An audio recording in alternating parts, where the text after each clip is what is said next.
I don't know, brighter than this. What's going on, everybody? It is your humble YouTube host, Tim, back with another stream. I thought the lighting would be better than this in here. I don't know. That's interesting. I didn't check the I didn't check the lighting. Hold on. I didn't check the lighting on my laptop before I checked the lighting on my phone. I didn't check the lighting on my laptop before I came in here. So I thought it would be it's decent. It's decent. That picture is catching the light back there, but it'll be okay. It's fine. It's fine. I moved because I don't want to be in front of that lattice today. But I did not do my due diligence. I didn't realize it was going to pick up. I was going to have a halo on my head behind me, but that's okay. That's okay. We're not going to stop the stream. We're going to keep talking. How you doing, ladies and gentlemen? Something new I want to start doing before we even start the stream. I want to set the intention for the stream. So today we are going to have an amazing stream. We're going to have an abundant stream. We're going to have a prosperous stream. We're going to have a peaceful stream. We're going to have a stream filled with joy, happiness. We're going to laugh. There's going to be some love exchanged. And when we're done, we're going to leave here feeling better than we did for a lot of people when they came in. So that's the intention for the stream. I appreciate y'all being here with me. Today, we're going to be talking about prosperity. Okay, real quick, let me run through, say what's up to the people who are here already. We got Alexis, we got Retired 2019, good to see you. We got Chameleon, we got Allison, Danny, Charles P. A day late, what up, John? We got Drew, we got Victoria, we got TJ. Missed last night, but you're here now. Exactly. Yeah, lighting's a little dark, but it's cool. We're gonna make it work. I wonder if I turn this way, is it better? Actually, I think that looks a little better. Hold on. Is that better? Is that a little better? Come right there. That's a little better. Yeah, we can just see how easy that is. Just turn the laptop to. Now I can see the door, the green door. So today I wanted to talk about prosperity. And as you see from the title, my message since I started this channel has been very much about like freedom, and just getting free and getting the freedom to like live your life and breaking free from like the societal programming. It's been about freedom. And I feel one of the things that brings me so much joy in this life is hearing stories from people who say that like watching the channel and watching some of the videos and the live streams has played a part in them like getting free in their life. Like that's the type of stuff that like means a lot to me. That's the type of stuff that like, I got many more years left on this planet, hopefully. But those are the type of things that like, when I think about, I'm like, when it is time for me to get up out of here, those are the type of things like people saying that and knowing, you've been able to help people find freedom in their life and start living the life they want. Those are the type of things that mean a lot to me, And so like, that's always going to be part of the message. But I've been realizing lately, I think as times change, as I get older, you know what I mean? I just realized I think it's time to bring something else into the message. And I just really been this ideal of like prosperity. And we kind of touch on it because we talk about abundance a lot. It's similar. I'll probably use the words interchangeably, but I like this ideal of prosperity, especially and the times we're living in now. A lot of people will say like, hey, I want to get free, but I got these bills, I want to get free, but like stuff's still expensive. Like I'm just realizing like the main impediment, the main roadblock, the main thing stopping so many people from like living the life they want to live is like the finances, is like the money. And I was like, you know what? I think this might be a time to bring more talk about prosperity into the mix. And if y'all remember around this time last year, maybe not exactly this time, but I had took one of my other channels and was going to switch it. I started talking about finances and stuff like that. I realized where I messed up though, folks. I know where I messed up. I was talking on that channel. I was going to talk about method. I'm not really a method person. I'm more of a motivational person. I'm not really a method, even though we'll get into some of that. I'm not really a method person. I'm more of a motivational person. There's a lot of people who are a lot better at telling you exactly how to do it. This is what you do. I'm more of like, hey, this is how you get to the place where you can decide what to do, right? So I was like, man, I would have, I just look around and I see all the poverty programming. And that's what I really want to start to attack. I want us to get to a place where like we don't have this ideal that like we have to be broke. We don't have this ideal of like, okay, if I'm not where I want to be like financially, it's my fault. I don't want us to stay in this place where like in the back of our mind, even if we don't say it consciously, in the back of our mind, we think like we're supposed to be broke. You know what I mean? We think it's like it would just be a miracle. It'd almost be like hitting the lottery to ever get to a place where we had like real prosperity in our life. And of course, prosperity isn't just financial, but you know, it's just there is so much poverty programming. Like most of us have had it since the day we were born. We have just been taught that like you're supposed to be broke. You know what I mean? We've been taught things that like money is evil, you know, all this stuff. And I'm like, especially in financial times like these, I think we need to use every tool in our toolbox to be able to do well and be able to provide the life that we want, the life that our family wants, provide the things we need. So we're gonna start getting into some of that. I wrote down a list of some of the poverty programming. I want to talk about that real quick because I think that's what keeps us from taking action a lot of times. I want to talk about some of the poverty programming because when I say that, that sounds very influencer, content creator. But you know, some of these examples, I think you'll see like, oh yeah, I have been thinking that. For example, the idea that rich people are evil. You know, that's just like a prevailing view that rich people are evil. But anyone who knows a decent amount of rich people knows they're just like regular people. Some of them are really good people. A lot of them are good people. Some of them suck. You know, you know what I mean? But this ideal of like, you know, rich people are evil kind of makes you not want to be rich. And once again, we're not saying you need to go out and be rich, but I'm just saying, if you've been told your whole life, hey, people with money are evil, then you're subconsciously not going to want to have money. And if I'm the people at the top with all the money and I can program the people at the bottom who don't have the money, that if they got money, they become a bad person, well, that keeps them from coming up and joining my ranks. That's the thing. Like the poverty programming is by design.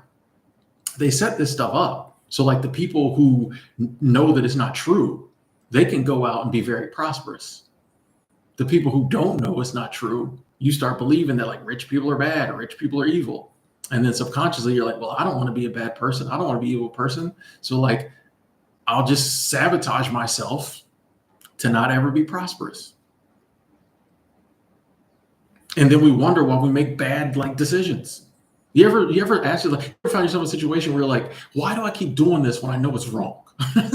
That's a lot of times. This is when we got some programmed patterns working, some programming at work, and like we don't even know it, but it's working. You know what I mean? Like it's these gnats. It's working. Why do I keep doing this? I know it's not good for me. Why do I keep blowing my money? Because the programming is working. You subconsciously don't want to level up. You don't want to get your coins up because you want to be a bad person. You got to think about this type of stuff. Also, this ideal of like that poverty is piety. Like if you're a good Christian, if you're a good religious person, you should be broke. Even though there's countless examples in all the holy books of like people that are listed by name as being like good people. People listed in the scriptures and the other holy books were just comfortable. You know, it lists they had occupations, blah, blah, blah, blah, blah. Didn't say they were broke. Didn't say they was, you know, begging Jesus for money. They was, you know what I mean? Like they were just regular people who were doing okay. Listed by name. Especially if you go like to the Old Testament, and you know, the Old Testament has, you know, just pages and pages where they list all the stuff people owned. and he had 500 head of sheep and 500 head of cattle, and just list off the whole net worth of some of these people. But these days, because in my opinion, people have hijacked the holy books, and they translate them and they interpret them in a way that, once again, makes the people at the bottom feel bad about like coming up to the top, so that the people at the top, can stay on the top. So if they can tell you that, like, hey, the best way to please God is to be broke, is to be you know what I mean? Like, if they could convince you of that, then not only will you give them all your money, but that's my thing too. That's what the same people who tell you, that poverty is piety, turn around and ask you for money. That's what's very funny to me. I'm like, the same people who try to tell you that, like, hey, don't, turn around and ask you for money. I'm like, and we're going to get it. The next one, of course, is the big one, telling people that money is evil. And I know people are like, I know, Tim, it's not, money isn't evil. It's the love of money that's evil. And we're not going to go too deep into that one. But it's kind of the same thing. Poverty is piety, money is evil, but then they turn around and ask you for it. And I'm like, if it's so evil, why do you want it? Like, what are you doing with it? Like, can't I take my money and do something good with it? Like you're supposedly doing with it? It's all part of the programming. And when all these programs have been hitting you for all your life, you find yourself not thinking that you can be prosperous. You find yourself actively sabotaging yourself. We're not going to do that anymore. We're going to talk about this. People ain't going to get it at first. But we're going to talk. We incorporate this in the message. We talk about it today. One of the sayings, and I've done videos on this before. Thank you for me. I've done videos of this before. One of the sayings that I can't stand when people say is, the rich get richer, the poor get poorer. The reason I can't stand this saying is because rich people never say it, and like people who are comfortable never say it. The only people who say it are people who consider themselves part of the poor group. And all you're doing is reinforcing the poverty. If you're like, the rich get richer, the poor get poorer, if you think you're poor, you're just saying, I'm going to get poorer. And then we wonder why we stay broke. Like we're putting the intention out there. We're saying it ourselves. I think I'm going to get poorer. And then we wonder why we get poorer. That just sounds like a weird word. Poorer. But that's saying, whenever I hear somebody say that, I'll be like, bro. Not to mention, we all know people who didn't have money who are now like financially free. So it's not true. But we say it and we act like it's gospel. And it just becomes part. We say it around our kids and they pick it up and they say it. And then we wonder why they have bad money habits. We wonder why they're going into debt. All this stuff comes together, folks, but we're talking about this stuff because we're not doing it no more. And starting today, I'm starting my prosperity project. We'll talk about that probably in a video. But this is all going to come together. Proof of concept. Show our work. It's going to be fun. This is going to be fun, folks. Here's another thing I was thinking about lately. So everybody's talking about the economy right now, how bad it is, the job market, inflation. Have you ever thought about this? All the money that was out there is still out there. And I know with inflation, money loses its value, whatever. The money hasn't inflated that much over the past few months, though, since they started really, whatever. But yes, I know, yes. But if you just think about it, all the money that was out there is still out there. So doesn't that mean we pretty much have the same access to financial abundance that we had before the bad economy? The money's still out there. The money didn't go away. Even during like the Great Depression back in the 30s, like the money didn't go away. The goods and services didn't go away. Everything's the same. It's all still there. It's just a bad economy. So people lose their minds. But it's like, it's all still there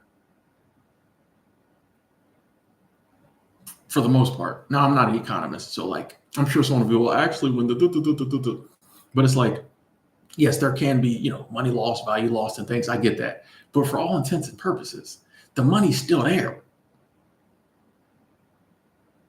And it's the same game it's always been.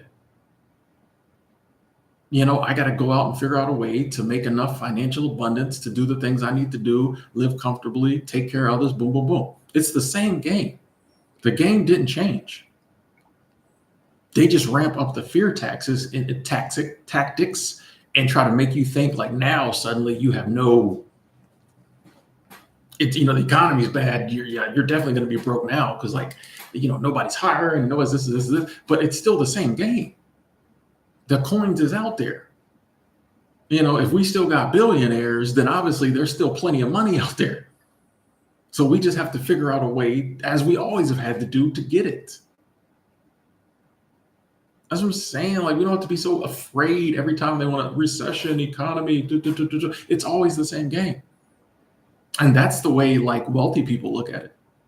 They actively look for opportunities all the time.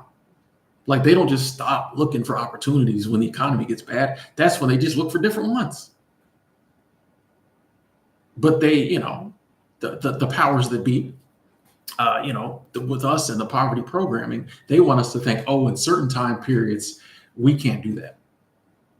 When it's the roaring 20s or, the 80s, the golden eras or whatever, we had opportunity. But if the economy's bad, things aren't working out, then we just have to pick up whatever scraps we can pick up. But it's like, no, why can't we look for opportunity like them? You know what I mean? Why am I not smart enough? Why are you not smart enough? Why are we not smart enough to see the new opportunities that present themselves in a new economic situation? That's what it is. That's what we should look at. It's a new economic situation. It's not good economy, bad economy. It's a new economic situation. Where are the opportunities? See, that's prosperity thinking. We don't stand up and try to just like come up with excuses. Like, I promise you in the chat right now, someone's trying to like argue for why you can't make it in a bad economy. I promise you, somebody is. I'm not mad. That's the programming. Another thing, the normalization of debt. They really good with this one. They do a great job with this one. This is some of the best poverty programming out there. If they can get you to where you think debt is normal, you think owing other people money your entire life is normal, then guess what you're going to do? You're going to owe people money your entire life. Because you're going to have the ideal that like, I will never be able to make enough money or have enough financial abundance to be able to like own things and pay cash, and like to be able to do what I need to do without using credit. So you're not even going to try. Hey, Praveen, thank you. Super Chat Squad, thank you. This is early Super Chat for the Crown Prince of Positivity and great discussion of vibes. Thank you. I appreciate that, Praveen. I appreciate that continued support. We here, Crown Prince of Positivity, Crown Prince of Prosperity. I got double P's. Okay, wait, that sounded crazy. Anyway, thank you, Praveen. I appreciate that love. But the credit's another one. I was thinking, like, it all comes together. You hit people with this poverty programming, but then you also show them nonstop ads and commercials and stuff for luxury items. Let me air quote luxury, because luxury stuff ain't even quality no more. For luxury items. But at the same time, you're telling them you'll never be able to make enough money to afford that. But since you keep showing it to them, obviously they're going to want it. So how do people go get those luxury items? Credit. They blow their money. Then they max out credit cards. They do buy now, pay later. All the stuff, the powers that be control. That's, it's all a game. Once you see it, it's like, oh, I get it now. They just keep telling you, oh, you'll never be able to afford this stuff. But fortunately, we'll help you to get it because you need to have it. Because we keep showing it to you and telling you, you need to have it. But you won't be able to afford to get it. But we'll help you get it. All you have to do is just sign your life over basically to us. It's crazy. It's crazy. I do like the fact that these days more and more people are coming out and just be like, nah, debt is can't do it. Can't do like debt for purchases that like, major purchases, mortgage, car, things of that nature. Okay. But more and more people's like, bro, like I'm just not doing this credit card game. I'm not doing it. If I don't need it, I just, and I can't buy it cash, I just won't get it. I think that's a positive step forward, because if you once you get rid of like that instant gratification of like, oh, I want it, so I'm going to get it, even though I'm going to be paying on this for 12 years, and you can get to a place where it's just like, hey, I want it, but I can't afford it, so or I'm not going to, I don't have the cash on hand to pay for it, so I'm not going to get it. I think that's good. That's good. Yeah, Jerry, that is part of the problem. And that once again, it's the consumerism increases with income increase because we've been shown all this stuff. You need to have this, you need to have this. Like, you really think that like most people, when their spending increases, when they start making more money, that there's actually anything they're buying that they really need? It's not like they were like, oh man, we've never had a washing machine, never had a dryer. And then when they get a raise, they go out and buy a washer and dryer. No, like most people, like, and I'm talking about like United States, but a lot of times we already have everything we need. When we get a raise and we start spending more, we're just buying bigger, better, faster, prettier versions of the stuff we already have. Because those things have been put in front of us our entire life. It's like, hey, this is what you need. This is how you show you're successful. This is, you know what I mean? This, but it's like if you was good before, you know what I mean? Like if I was good before, now I'm making more money, I should be great now. But instead we start spending more money and then we're still good. Sometimes we're worse off once we get the raise. We're good about saying, oh, I'm a vice president now, or I'm a manager now, or I'm a foreman now, so I need to drive this type of car. I need to live in that neighborhood. I got to dress this certain way. None of that stuff is real. None of that stuff is real. And so instead of taking that newfound prosperity and putting it to good use, we just blow it. We just give it right back to them. We just give it right back. And we end up in the same position we was at before. But a lot of that is because, a lot of people, you talk about like investing, even saving sometimes, but even investing, just a lot of people, don't think they're smart enough to like figure out investing. But also I think that's a realm that like a lot of people think they're not supposed to play in because they've been programmed to believe that. So it's just like they understand blowing money. They understand spending money. They understand flexing. Let's just keep doing that. But as far as trying to figure out like how to build wealth, how to build generational wealth, stuff like that, when you've been taught your whole life that's not for people like you. You've been taught your whole life, oh, that's what rich people do. You're not gonna do it. You're not gonna do it. And your kids are gonna see that, and guess what? They're gonna do the same thing you did. They're gonna go get a job, and when they do get raises, they're just gonna blow more money. It's a sad cycle, but we gonna work on it. We gonna work on it. 1, 2, 3. Bangkok's cool. Bangkok's cool. I never say where I'm off to next. I'm going back to the States when I finish here, but I never really say, what I'm doing.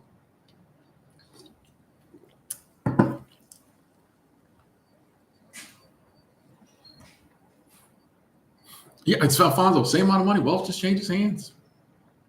Who's to say we can't get a piece of it?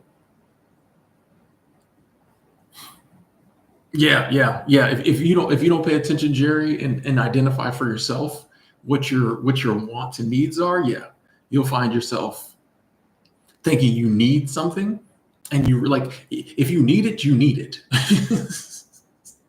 But like, so many of our wants we make needs.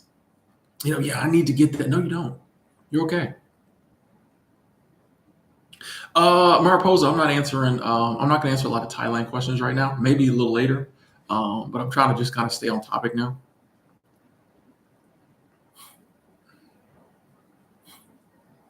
Yeah, if they, once again, they show you all this stuff and like basically tell you like you deserve it. You need this. And so when you do get a few coins, you give it right back to them. Or, you pay, you put it the credit card, you put it on the credit card. So not only are you like giving them the money back with the purchase, you're giving them even more money. That's why I don't like credit cards. That's why I don't like debt, because I'm like, I don't want to give you the money for this and even more money. I don't want to pay for this twice. I don't want to be paying on this 5 years from now. I just don't like that. Just sounds like horrible money management. I'm paying for it twice. You know what I mean? Like I can't do it. I can't do it. I can't do it.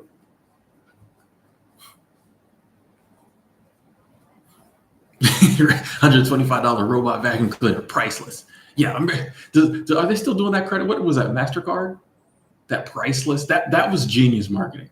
I can't even be mad. That was genius marketing, because it's basically saying the things you're going to buy with this credit card, they're priceless. You can't put a price on them. But trust me, when they see you that credit card bill, they put a price on it. If it's priceless, don't charge me no interest, right? You know what I mean? Oh, they put a price on it. I'm saying, man, you gotta think about this stuff. Praveen's getting a raise. Okay, congratulations. Gonna put 1% in your 401k. See. That Praveen making moves. Okay. Glad to hear that. Oh, Goddess, yes, I'm still in Thailand. BF, we talking today. As I mentioned earlier, this channel will always be about freedom. That's like one of the overarching messages. We've been talking about freedom for about a decade, but I feel like it's time to mix in a little prosperity talk too, right? I think that's what people are struggling with these days. That's most people's biggest hurdle to get over, is like the finances, things of that nature, to get free. So I want us to have the right views and the right attitudes and kind of work on some of that stuff. So we look back 5 years from now and like we're in a different space with that. Because like I know with me, there's a lot of like underlying weirdness about money. You know what I mean? And I'm trying to work through it. And you know me, like if I'm working through it, we working through it. Sorry. You know what I mean? So I'm like, man, let's work through it, man. Because like if we get up and spend all day at work trying to make money, wouldn't it make sense that like we have the best mind frame possible, best perspective, best viewpoint on it when it comes to like spending it? Like we work too hard for our coins, folks, to let like programming and beliefs that other people, pass on to us influence what we do with our coins. We work way too hard, put up with way too much to make the money for us to let them, through the programming, dictate how we spend the money. We're not doing that. Nope. Okay, I've never had credit card debt. My first credit cards I got at like 18. I went to the ATM. I think I put some gas in the car, and then I took cash out of the ATM and I blew it at the strip club. And then I cut my credit cards up, threw them away. I think total it was like $700. And I never paid any of that back. I cut them credit cards up, never dealt with them ever again. So it falls off your credit eventually. And I did not have another credit card. That's when I was like 18, 19. I didn't have another credit card till last year when I turned 44, because I wanted a credit card for travel. So I've never had any credit card debt, like short of, if I use it at the grocery store and, I got a $50, $60 on there till next month, or, like that type, but no like credit card debt. No. AJ, how you doing?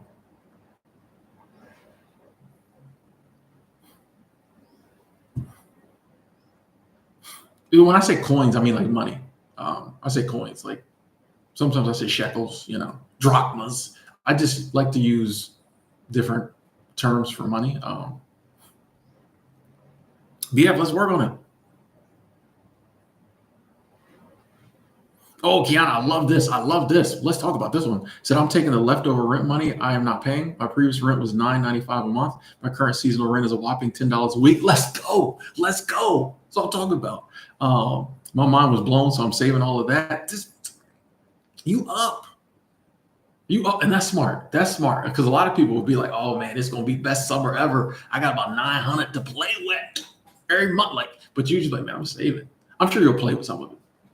Yeah, it'll be a fun summer, I'm sure. But like the fact that you're like, nah, I'm just gonna save that, is very mature, you know. But see that $10 a week to $40 a month rent. This is what I'm trying to tell people sometimes when they're like, oh, them seasonal jobs don't pay anything. I'm like, bro, when I worked at West Yellowstone 2 summers ago, I had my own little studio apartment.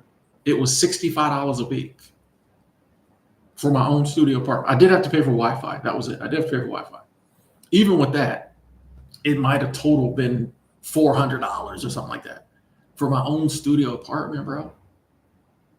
Before Wi-Fi, $65 a week. I'm like, I don't really need to make that much money. I'm saving hundreds of dollars every month. That's awesome, Keanu. It'll be a good summer. Yeah, like you said, people think this lifestyle's not a good idea. It's people don't do math. People don't do numbers. They don't. Yeah, Priya, credit cards are good for travel deals. There's points, all that type of stuff. But that's how they reel you in. And I'm not saying don't have a credit card. I'm just saying like the average person doesn't just get a credit card, use it wisely for the travel points. They don't. So yeah, that's what I'm saying. Like if everybody just used their credit card for the travel points and like didn't have tens of thousands of dollars of credit card debt, okay. But the average person isn't just going to use it for the points. So like, and honestly, we should know ourselves, you know. So I just know a lot of people who say that aren't using their credit card in that manner. So I'm like, ooh, almost spilled my ginger ale. Now we're getting some people coming in. Now we're getting some comments. Okay, here we go. Hey, Ben, got debt free. You know, it took almost a decade. Let's go. Let's go. Never going back into debt. Nice, nice. Yusuf, I said, hey Tim, how do you travel like you do without a care in the world? I'll be honest, Yusuf, I have lots of cares. You know, I'm a pretty chill person, and I try not to worry. And you know that's the what I present because it's true. Like I try not to worry, but if I was a worrier, I have lots of things to worry about. If I was a worrier, I'm just not. So I just choose not to worry. But I have lots of cares and things in the back of my mind. And, you know, when you don't have when you don't know where you're going to be from month to month, it can be pretty stressful. It's just a life I chose. And, you know, I believe in abundance in that I have divine protection and things of that nature. So I don't really worry about it. But, I've got some cares. We got some cares.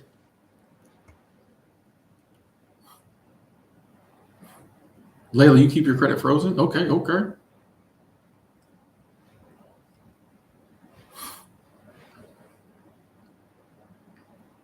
Wolfgang invested in Pokemon cards? I ain't mad at that. I ain't mad at that.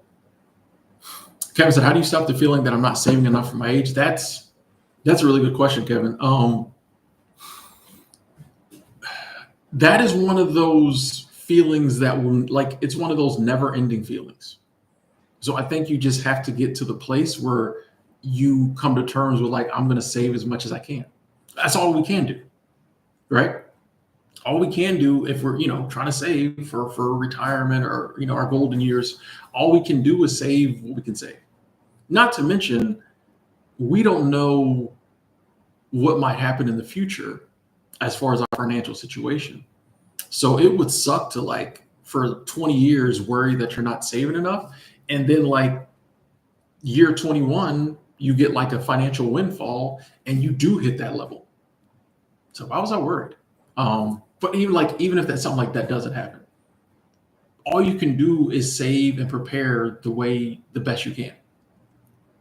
And so worrying about it only adds stress. I think sometimes in life we just have to let go of thinking we can influence. Now we do have a lot of power and we do have a lot of influence, but I think sometimes we just have to say, we have to let go of having it all figured out in this moment, right? You just have to say, hey, I've identified, I'm going to save for my future. I want to be able to fund my lifestyle, my entire life. This is what I can do right now. and I'm going to do that, and I'm going to do the best I can, as long as, you know what I mean? Like, there's no alternative. Because like, if you're doing the best you can either do the best you can and accept it, or you can do the best you can and worry. You're only going to be able to do the best you can. But it just takes realizing that and just work. And you have to work on it. You have to work on it. Every time you find yourself worrying about it, be like, hey, we're doing the best we can. Tomorrow you start worrying about it. Hey, you're doing the best we can. And once again, we don't know what the future will hold. This might be a mute point. You might end up retiring with more money than you thought you needed. It's possible. It's an abundant universe, prosperity everywhere, but I think we just have to realize, like, hey, all I can do is the best I can do. And I'm not going to worry along with that. That's kind of cross purposes. I'm going to do the best I can, but then I'm going to worry about it. Like, that gets murky. It's better to just do the best you can. That's the way I look at it.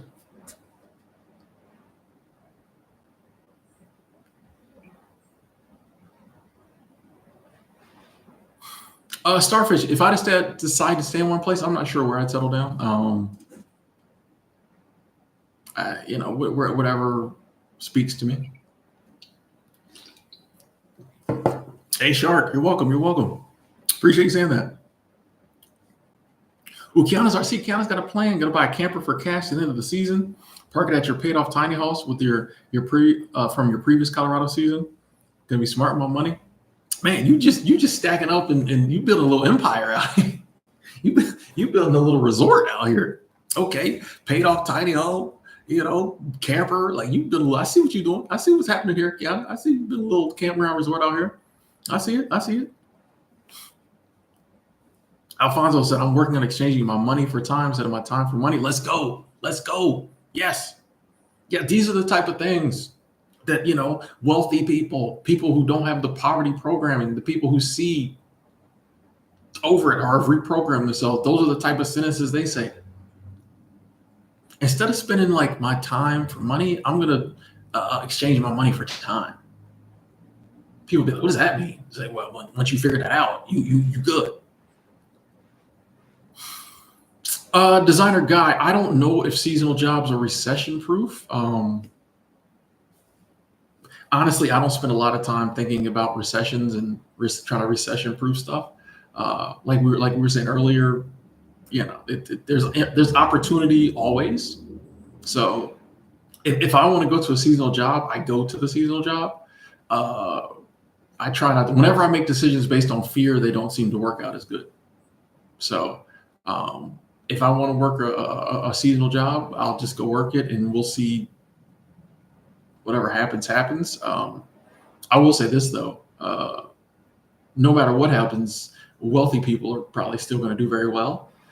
So if you find a seasonal job or any job, catering or servicing, wealthy people. But yeah, I don't try to figure out like what's a recession-proof job. I just, try to get a job I like. Praveen, thank you. Super Chat Squad. Praveen coming through again. Said vibes. Thank you. I see Angela checking in. How you doing? Bobby Lott. Hey, good night. Oh, you're heading to bed, friend. Good night. I keep forgetting it's nighttime where y'all at. It's early over here. Hey, Kevin, coming through with love, coming through with abundance. Thank you. Super Chat Squad. Thank you, Kevin. Thank you. Hey, I like that one. Is that new? That might be new. I don't know if I've seen that sticker before. Thanks, Kevin. That was new. I never seen that one. First super chat on the live stream. Thank you. I appreciate that. Appreciate it being with your boy. Thank you. I think that's a new sticker. I like that. I'm fascinated by the stickers.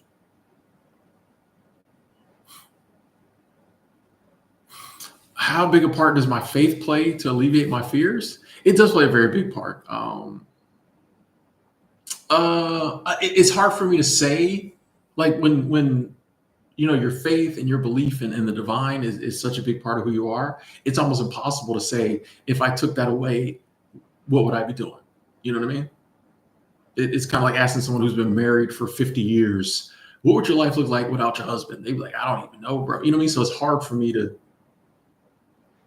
even fathom, a faithless life, and like, would I still be as positive? Probably not, though. Probably not. But I really can't even imagine what that would look like,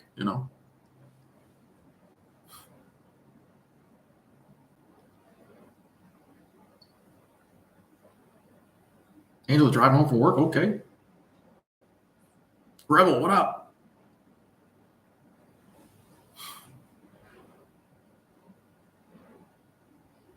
Rothy, hello.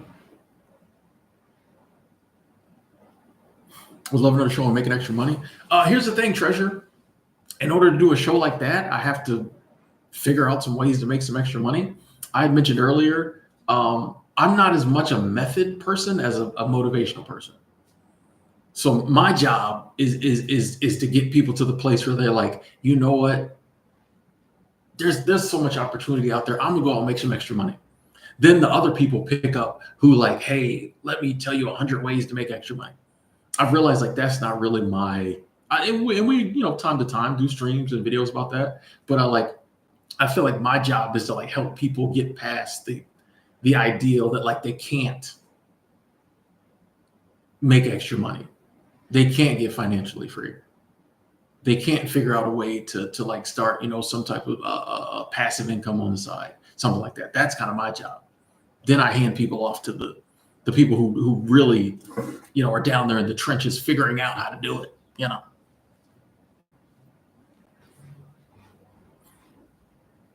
Yes, Alfonso. Yes, Alfonso. I'm loving this.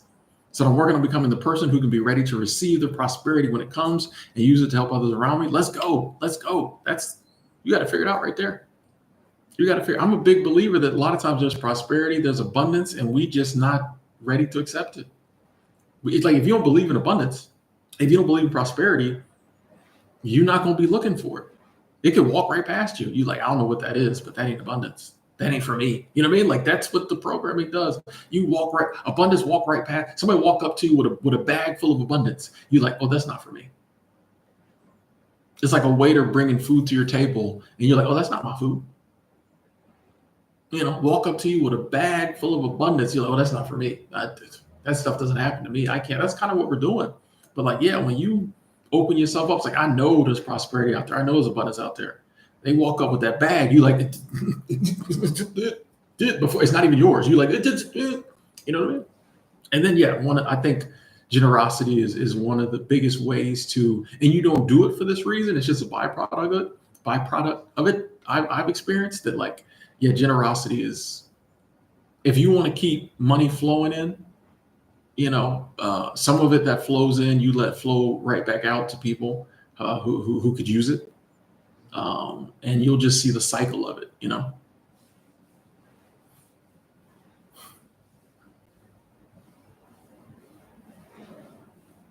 Yeah, Kiana, that's yeah, two big things: sobriety and beliefs. I think faith is a form of belief, or belief is a form of faith. Which one? I don't know. But like, yeah, and it doesn't always. We all have different faiths. We all have different beliefs. But I think you have to have something, even if it's just faith in yourself. There's got to be something you believe in, and sobriety definitely helps.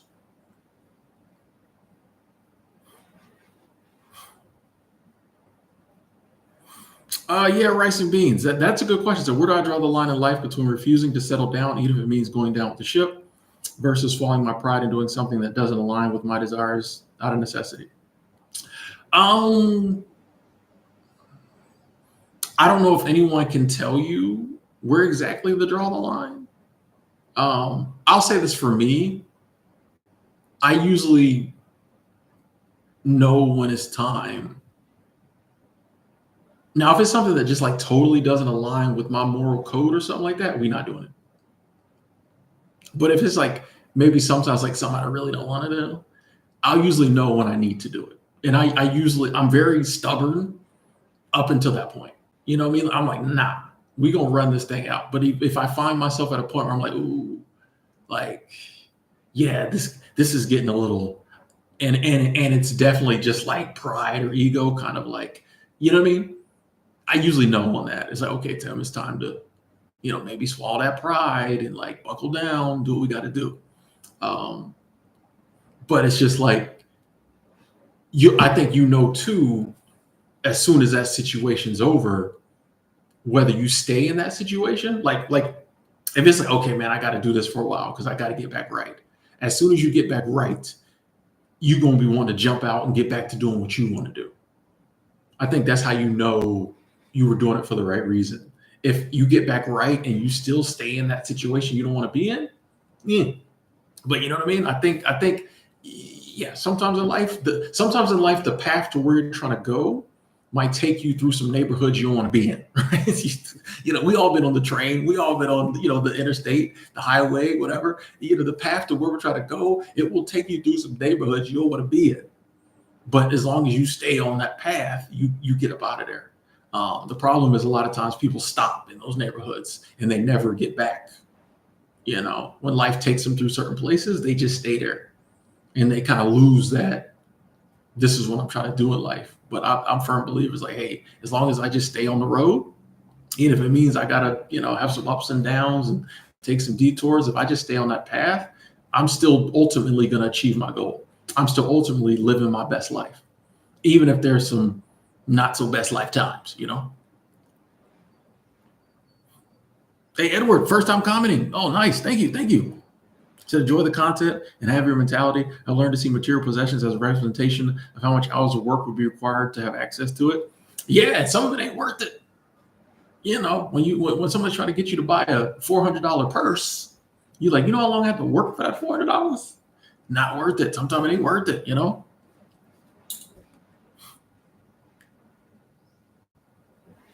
Angela back. Kevin, I have not really invested with Fidelity, so I couldn't recommend it or not.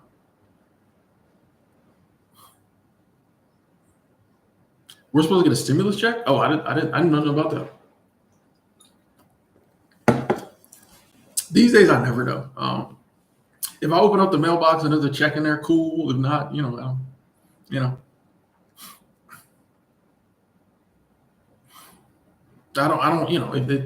don't bank on it. Like people get very excited. Oh, we getting a check. I don't bank on it. If I get it, I get it. If I don't, I don't. Like, what up, Belinda? Stay alive, do things that contribute to life, help others stay alive. Let's go. I like that, Curious. I like that. Curious Life of an Elite Peasant. I like that name too.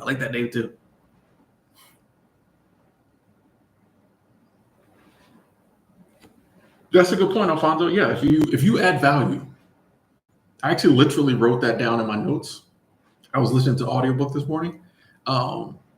It's like one of the best ways to get prosperity in life is to help other people get prosperity or to provide value to people. If you provide real value to people, then we don't mind paying for real value.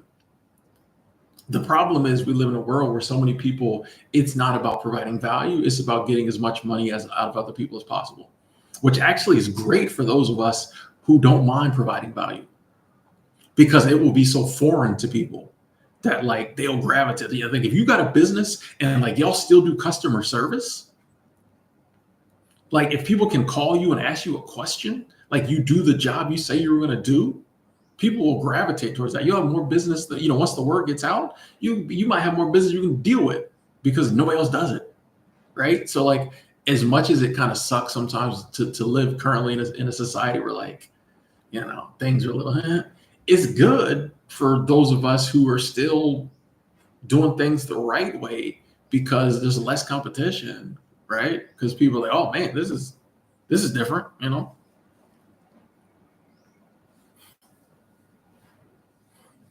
Oh, Edward broke down the 4,000 hours to get a Corvette, 4,000 hours of work. Okay, I mean, hey, so is that a yes or a no? Is that a yes or a no? Not worth it? Okay.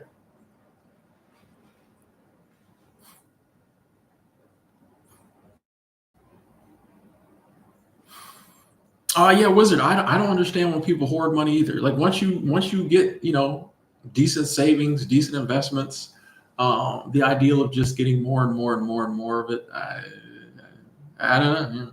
A lot of people do a lot of things in this life I don't understand. So I don't know.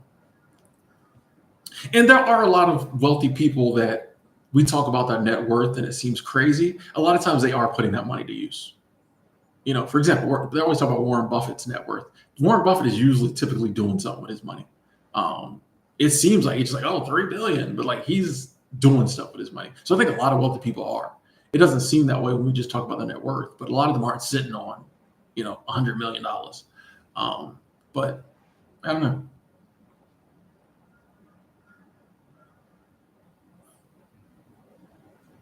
It was it ain't worth it.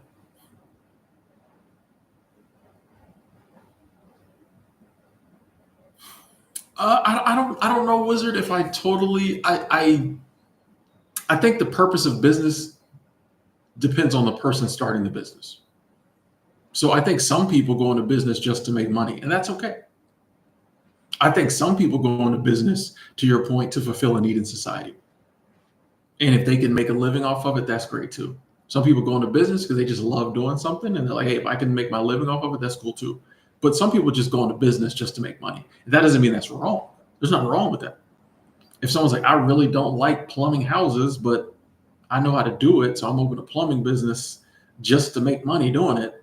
I mean, as long as you plumb people's houses properly, proper plumbage, that's fine. So I don't think every business has to have like a higher calling to us. Like, I want to help, I want to solve problems. It's like, no, some people just want their coins, Some people do want to help others, provide jobs for others.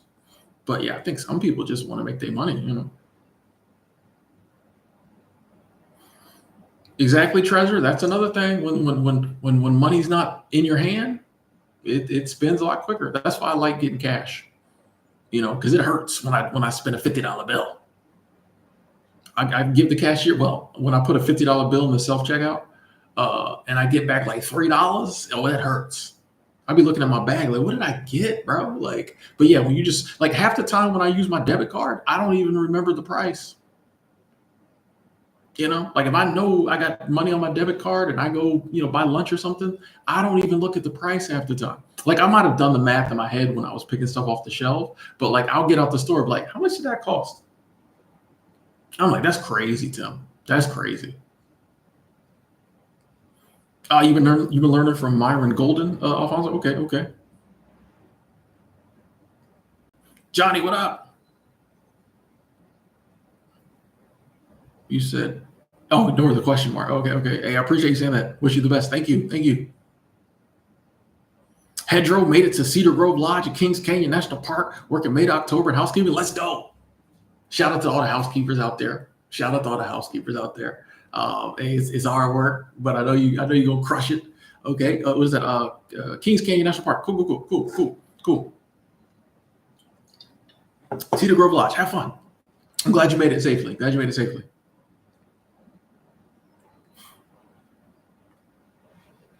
Yeah, curious. That does seem like a longer discussion. Getting into like corporations and all that stuff. George said the cost of housing is still insane in the U.S. No one's buying. Well, I'm curious to see what happens with the housing market over time. Curious to see.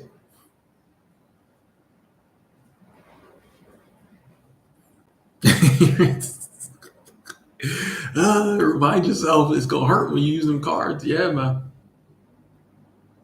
It's just too easy to swipe and go. Especially like when you're using a credit card and it's not your money.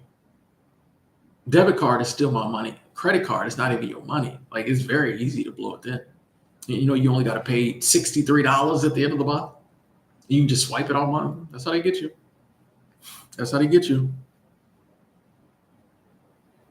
And then you just start thinking more of the poverty programming. You just start thinking that's just normal. That's the way it's always going to be.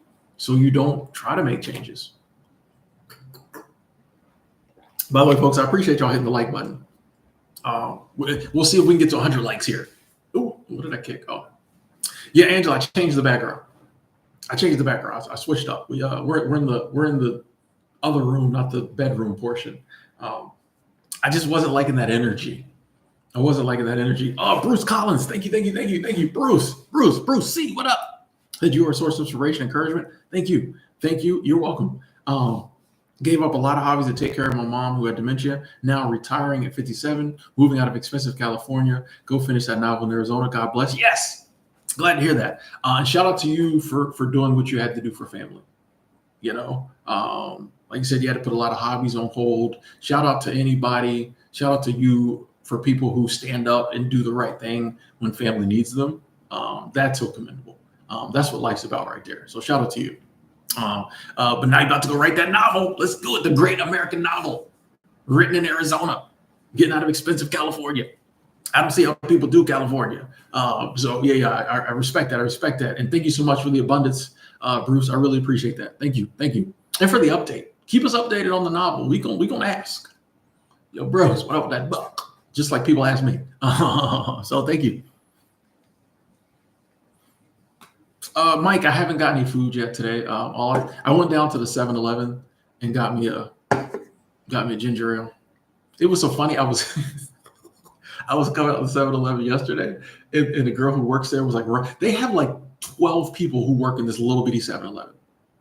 I got to give Thailand their credit. Like, you go to 7-Eleven here, there's one person at the register, maybe one person in the back. They're literally in this small 7-Eleven. There's like 10 or 12 people working there. Every time around the corner, there's a green shirt. Shout out to y'all. But she was running in and like she almost ran into me. And so we both started laughing. And it was just, it was a cool moment because like when I'm out and about, I don't really be laughing.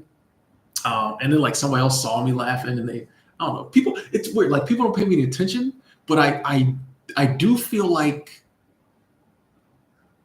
I don't know. I feel like maybe because I'm tall as well too, like I'm 6'4". So I do catch people like looking at me. I do catch people be like I don't think they just see a lot of 6 foot, 6'4" chocolatey goodness like this around here. So sometimes I catch people looking, you know what I mean? Yeah, I went to the 7-Eleven, just got me some water, and some ginger. I haven't ordered food yet today. By the way, I got to say this. I know this is off topic. We'll get back to topic, but I want to be very transparent. So I bought some pork knuckles on rice, which is what I eat for dinner, lunch and dinner most days. And I've been ordering from different restaurants because I'm going to be honest with you. The restaurant names are in Thai, so I always forget the restaurants I order from. Anyway, I can go back in my activities and look. But anyway, they're like English, but in Thai. Like it'll say like Crit Ratchet. It's in English, but still, that's not a name that would stick with me. If it said Billy Bob's Ribs, I would remember that. But like, anyway, I ordered from a different place, and the rice was fine, but the pork came in like little bags, like sealed bags. I knew immediately. I was like, oh no, this ain't good. This isn't fresh cooked. They probably just had this sitting somewhere. Anyway, yeah, and it tore my stomach up yesterday. So that's my little tip. If you order in delivery like I do, don't order from the restaurants who give it to you in a sealed baggie. Like you want that fresh cooked pork. So yeah, we was good though. We fought it. I got a great immune system. My stomach's been through a lot, so we fought it. I went for a walk, sweated some of that stuff out. We good. Hey, Ken, I started testosterone replacement therapy 2 weeks, and things are getting weird in a good way though, right? In a good way. Look, getting weird is what you're going for, right? Well, I hope whatever outcome you're looking for happens. Or do you just have to go through the weird phase to get where you're trying to go? Maybe that's what happens. And then you get what you're looking for. Okay. Keep us updated. I'm curious. Obviously, I need to know. I need to be educated. Okay. Oh, you're Bruce Dwight Collins on Wikipedia. Okay. All right. BDC. May do a radio show again someday. Okay. Oh, hey, hit me up. I'm always down for an interview. Let me not say always. I'm down to interview. Yeah. Arizona ain't as cheap as it used to be. Housing prices getting crazy. That seems to be the trend everywhere. And that's why I'm just like, it can't. Eventually, people are priced out, and no one's buying the houses, or no one's renting these luxury condos. So eventually prices have to come down, right? They can't just go up forever, especially if people ain't getting raises out here. Zahn said, hey, Tim, just want to say you helped me change the path of my life and finding freedom. Yes. Currently in Wyoming, working in housekeeping. I love my housekeepers. Shout out to the housekeepers and saving a lot of money. Let's go. This is what I'm talking about. Freedom, prosperity. This is what we talk about. Hey, and Zahn, I feel truly blessed. if my content, my videos, my live streams, anything I said could play a part in that. So that is awesome. That is awesome. Thanks for letting us know. HSKP. I almost got a housekeeping tattoo. I almost got HSKP. That's the abbreviation for housekeeping. I almost got a housekeeping tattoo. That's how deep it is over here. That's how deep the water runs around here. The housekeeping waters run around here. Anyway, hey, have fun in Wyoming, man. Nice. Scattershot, hello. Is it possible to eat in Thailand and have pork? Yeah, they have chicken, they have steak, they have, beef, other stuff. I just like pork is more prevalent, and I don't eat a ton of pork back home, so I just eat a lot of pork here. But and when it's done right, it's good. But yeah, they got chicken, they got everything. I just don't eat a lot of it. Jay Cortez, good to see you. Just like the stream yesterday. Hey, we worked. Hey, I got to tell you. So yesterday, I was full transparency. I had a coffee yesterday. I just really felt like having one. It had been 6 weeks. When I got off the stream, my body, I was like, I ain't doing this again. Like not having caffeine that long and then just drinking some and just sitting still. I felt so weird. I was like, I'm like, no. I had to go for a walk. Part of the reason I went for a walk too. My stomach was messing with me. And then the caffeine, I was like, I don't do this. I was like, I'm not trying to do this. Nope. Sometimes it's worse when you stop something and start it back. So I'm like, nah, we good. Like it was, a good enough reminder of like why we quit, why we eating, why we stopped. So it's just like, yeah, every now and then, special occasion, maybe have a coffee, whatever. But like, I have no desire to do it every day again, bro. That felt weird. I was like, I don't like this. Like, I gotta go sweat this out. Hey, Rose, what up? Said I got some good snacks too, Tim, and a good movie. This stream, what a good vibe tonight. Let's go. See you later, Curious. Yeah, the food yesterday was good. I haven't even eaten the rice from yesterday. The chicken fried rice, I haven't eaten it yet. I just had the omelets. But yeah, that food was good. Ellie watched all 3 hours this morning, afternoon of the other stream. Oh, nice. Thanks, Ellie. Always good to see you. So thank you for being so awesome. I appreciate that. Thank you. We try. Awesome is not a word I would use to describe myself, but I will take the compliment if someone else uses it. Do I like tacos? I mean, I used to eat tacos a lot. I don't really eat them that much anymore. I like tacos. Yes, Angela, the housekeeping. If it's a housekeeping, the housekeeping waters are definitely clean. They're the cleanest waters out there. They run deep and they run clean. What are we talking about? Yeah, Jojo. Now a mortgage can be a good investment. The ideal that any mortgage is a good investment. Yeah, but a mortgage can be a good investment if it's a good investment, But yeah, this ideal of, everyone should own a home and like, a lot of the other stuff that, the other untruths that have been put out there about home ownership. Bobby, I haven't had wings here. I probably won't. The first time I came to Thailand, I had wings. And as I was eating, I'm like, this isn't chicken wings. And I got really sick when I got back home. I got back home to LA and had to go to the ER. That was when I was supposed to be on the Minimalist podcast in LA. Like I went to LA. I flew into Seattle. I took the train to LA. I was going to be on their podcast. That was going to be big for me. I was going to be on their podcast. And I got sick that night and missed it. So I had to go to the ER. And I know it was the wings. So, and I'm not saying I'm sure I could eat wings from good places here, it'd be fine, but I eat enough wings back home. So I'm like, I'm just going to eat something different. As soon as I get back home, though, it's back to the wings, Jay Cortez going on 18 months sober. Awesome. So thank you, Tim, for the encouragement. Hey, you are welcome, and I'm so happy to hear that. That's awesome. That's awesome. Keep it going. Let's go.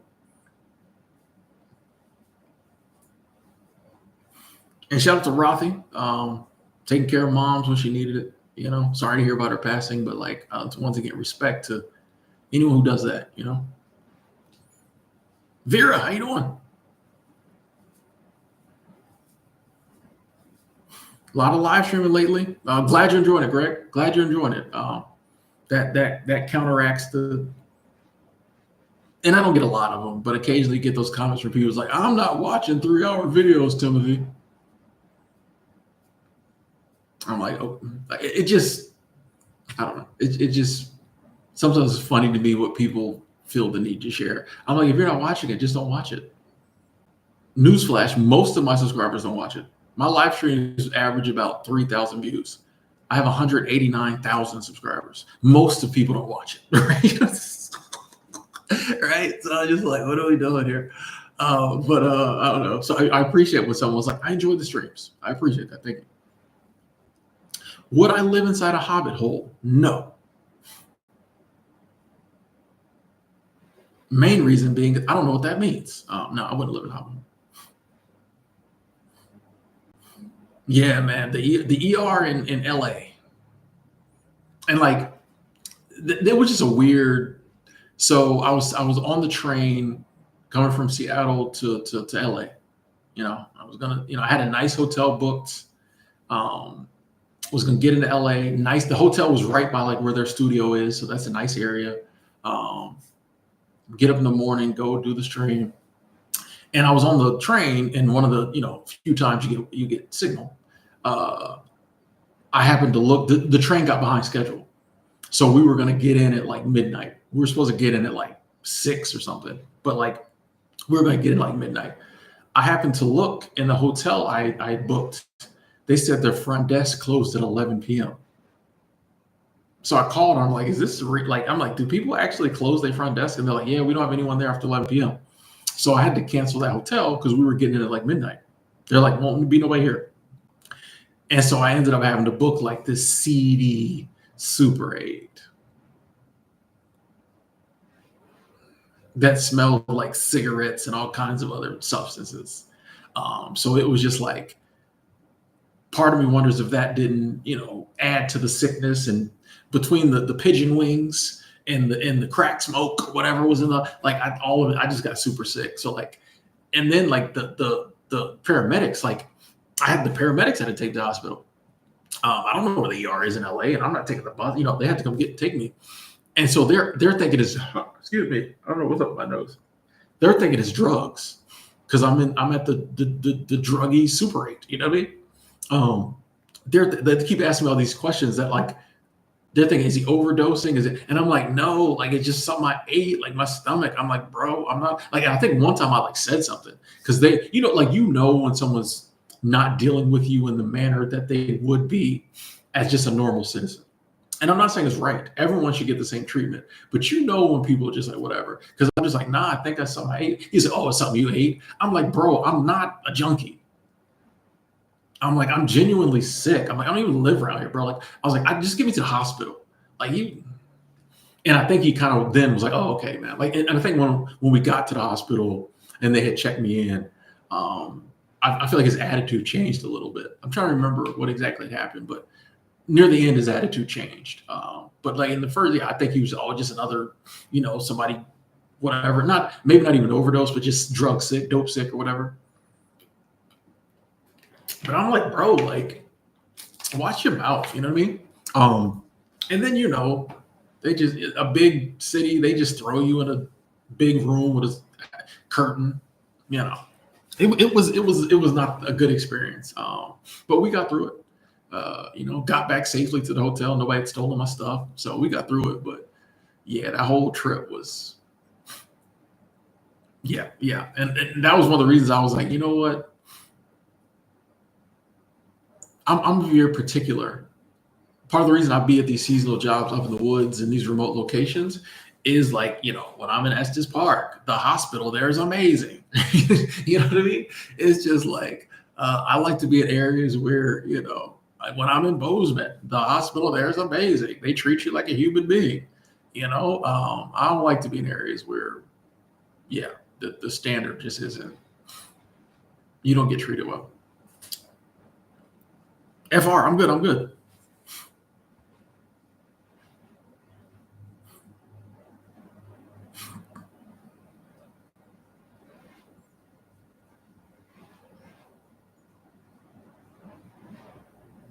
Oh, Ricky said, "Thank you for being sober, for being good at being sober." Okay, all right, you're welcome. I don't. That seems weird to say you're welcome about, but I'll say it. Antoinette, how you doing? The Prince of Peace. Yeah, them horrible. Yeah, I just don't. You know what I mean? Like, I was like, man, this isn't like I'm sick, bro. Nobody cares. No. And I understand a lot of times they're overworked. I get it, but like, I was like, man, if I got the option, I'm gonna be in places where like if I need to go to the hospital, like they're gonna take care of me, you know, because I had years later, same thing. I got ate something. Actually, something was going around. And you know, it was the same thing, throwing up, diarrhea, whatever. You know, this time I had to drive myself to the hospital, which it was wintertime in Colorado, in the mountains of Colorado. So one thing you don't think about is when you finally get to that point where you're like, oh snap, like I got to go to the hospital.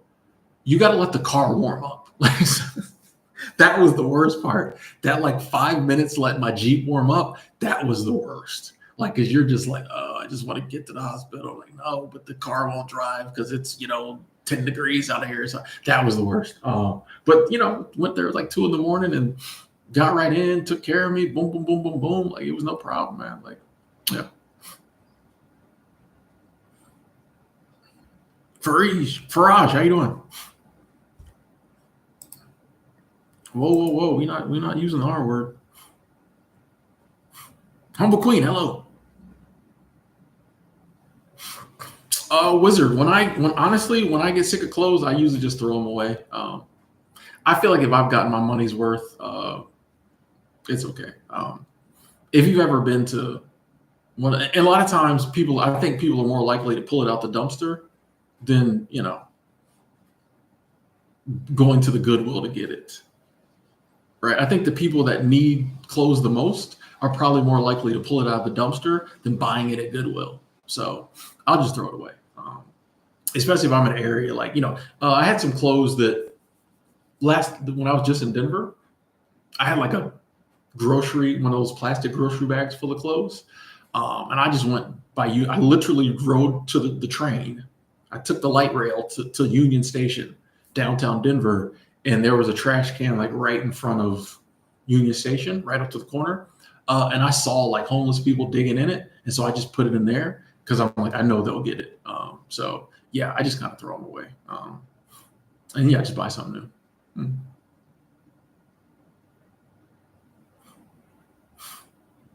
Hey, you know, Ricky, I always say if I don't mind going through everything I went through, you know, with my addiction struggle, if it helps people with theirs, you know what I mean? It's totally worth it.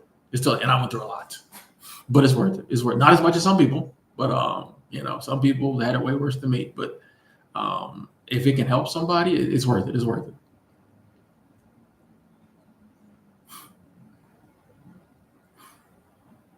Last time I took a bong rip, 5 years ago. I really don't know.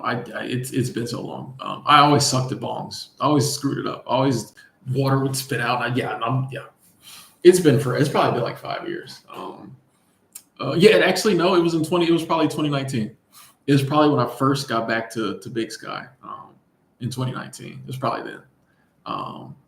Because I wasn't drinking, but I probably would have been like, oh, I hit that. And no, I wasn't. No, I'm good. I'm good. I'm good.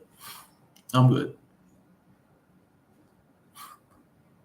Oh, Faraj took advice on the car, got rid of it, taking the bus. Okay. Minimalism for the win. Awesome.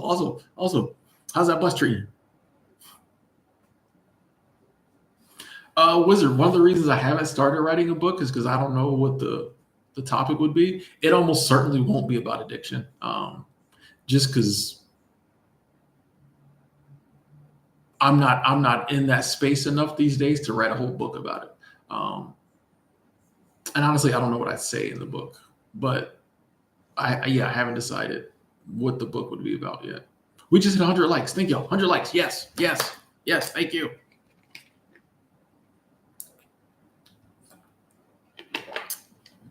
Yeah, I switched up the background because, yeah, I didn't like the energy from the other one. Just what it made people ask, and I just didn't want to keep talking about that. So I said, let me switch the background up, So I had to move the desk from in there into here, which is not a really big desk, but I had to do some furniture rearranging. Things I do. No, I'm joking. Yeah, wisdom. I mean, there's and people recommend stuff about the book a lot. It just has to be something I would want to write about. It's a big undertaking. Your book's gonna be your baby for a while. And I'll be honest, just a lot of the stuff people say, oh, you could write about this. It just wouldn't be interesting to me. Like, there's a lot of stuff I'll talk about and it's fine. But like to sit down and write a book about it, I just don't know that. We'll see. When it's time to write the book, what the book should be about will come to me. But honestly, I love positivity. I'm the crown prince of positivity. Would I want to write a whole book about positivity? Probably not. Like, I'm honestly thinking it will probably be like essay type stuff. So it'll have like a vague title, and then it'll just be a bunch of different essays about a bunch of different stuff. I don't know if any of the stuff and probably like kind of humorous essays, but I don't know if there's any one topic I want to write a whole book about. That just seems like work. Whereas if I'm like, oh, I want to talk about this today, I want to talk kind of like how my channel is. I think that's just me in general in life. I just, whatever I'm dealing with, let's talk about that. So that'll probably be what it ends up being. It's like a bunch of different essays and articles on a bunch of different stuff,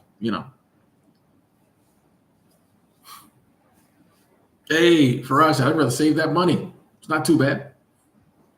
I'm glad to hear. Sometimes the bus can get crazy, so I'm glad to hear it's not that bad for you.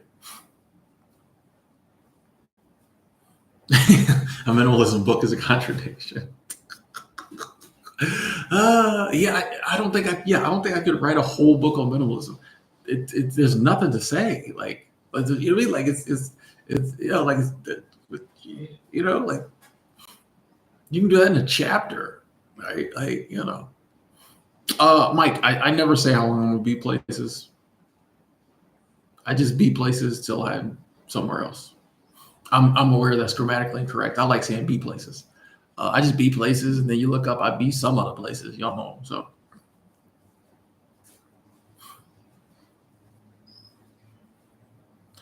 would I consider co-authoring a book? Nah.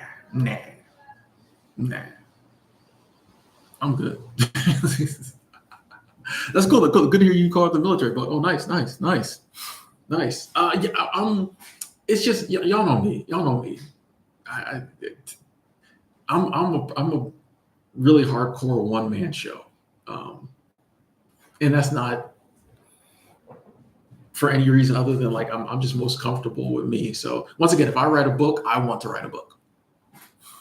Down the line, if I've already done it and shown I can do it, and someone comes along and say, hey, let's write a book together, maybe. But like the first one, like I gotta see if I can do it,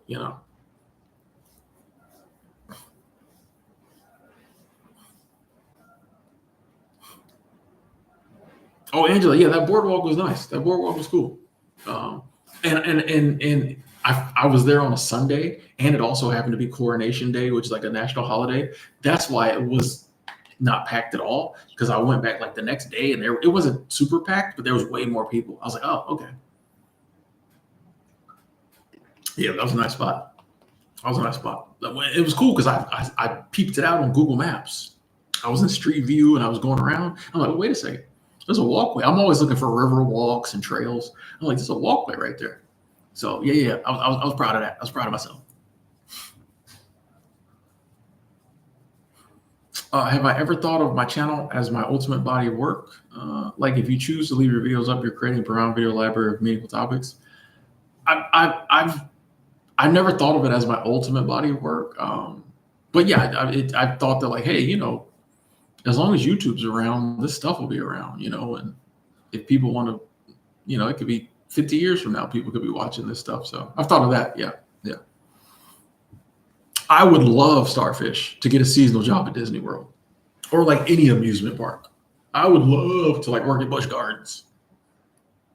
I'd love to work at Disney World. Ooh, I'd love it. I'd love it. I love it. I haven't really looked into it, but yeah, I would love to work at like an amusement park.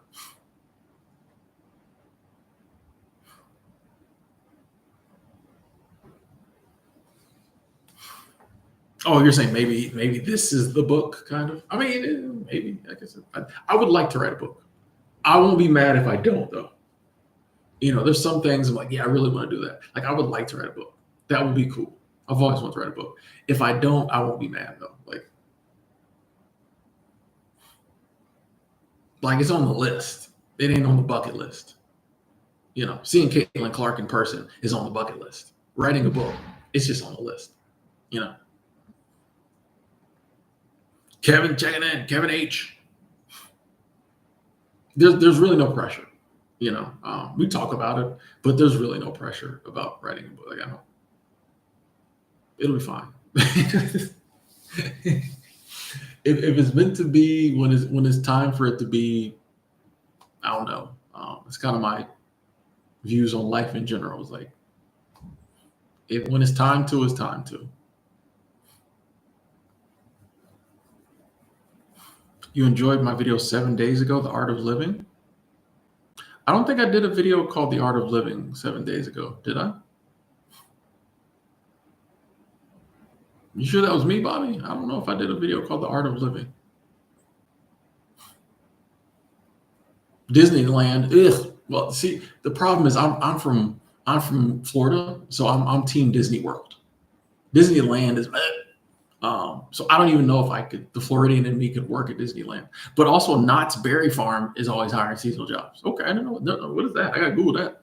Gotta Google Knott's Berry Farm.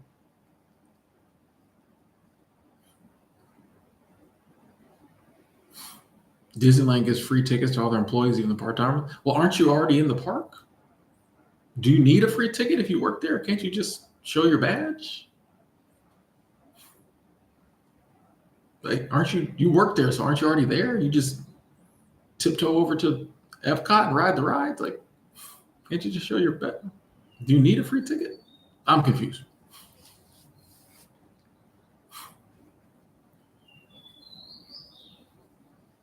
Yeah, Alfonso would be a good asset. I mean, once you've written the book, it becomes like passive income because like it's all profit. It's just from there.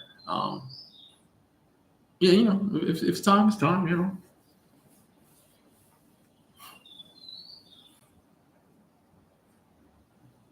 Now you got it. You brought it up, Angela. Now we need to know why you've never been to Disneyland or Disney World. Oh, they do give you passes? Interesting. You can't just walk in though. That does sound like Disney though. That sounds like Disney when I think about it. That sounds like Disney.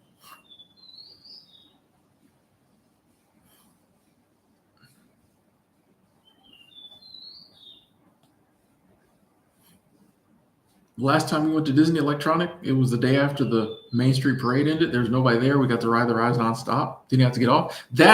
Why does it seem like that story is like 40 years old? Was that recently?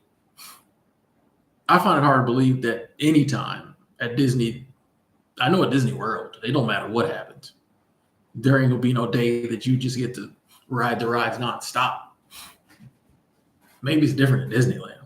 It might be ghetto out there. Disney World, it could be a natural disaster down the street. They still at Disney World riding them rides. It's not even okay. Okay, I was about to say that had to. Did you try that now? Yeah, well, I already knew that had to be. It's been very rainy here. It's like raining off and on. Yeah, I'm about to say that had to have been 20, 30 years ago. That ain't gonna happen now.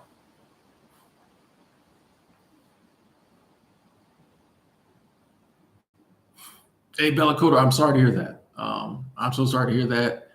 That's got to be one of the hardest things to go through.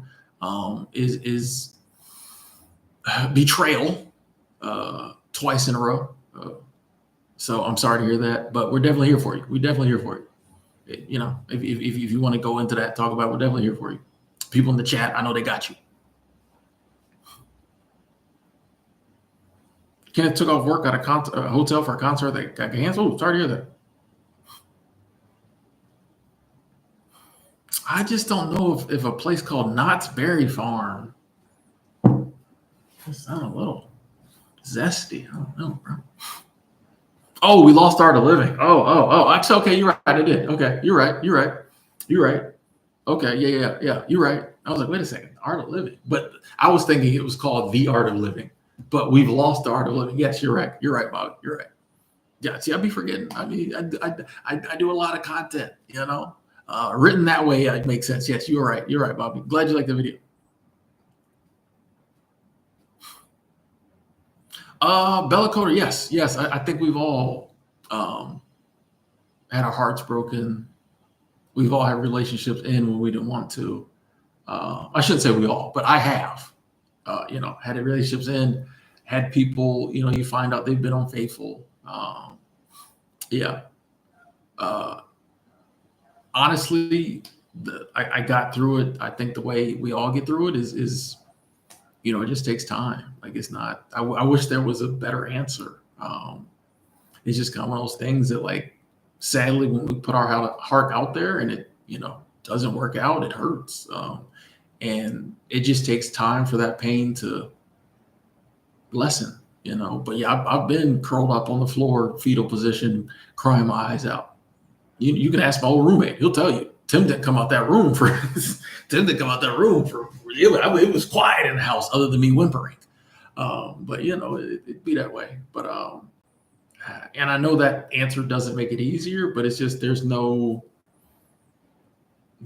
there was a quick fix for heartbreak, whoever invented it would be a gazillionaire. But it's just one of those things in life that we get through it though. We get through it though. That's the good news. But I think the bad news is that we just got to get through it.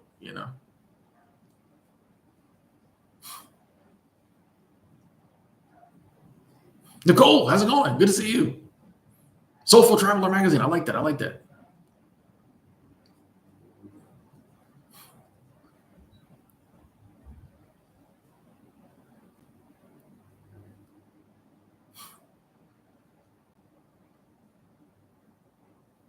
Electronic. All your amusement park stories are from the 90s. No, just.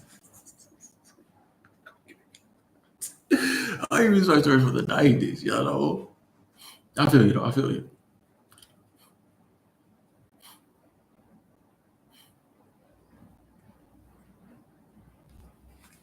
Different times back then. For all the people born, in the 2000s. Different times back in the 90s. I feel like we don't talk about the 90s a lot. Talk about the 80s a lot. I feel like we don't talk about the 90s as much as the 80s.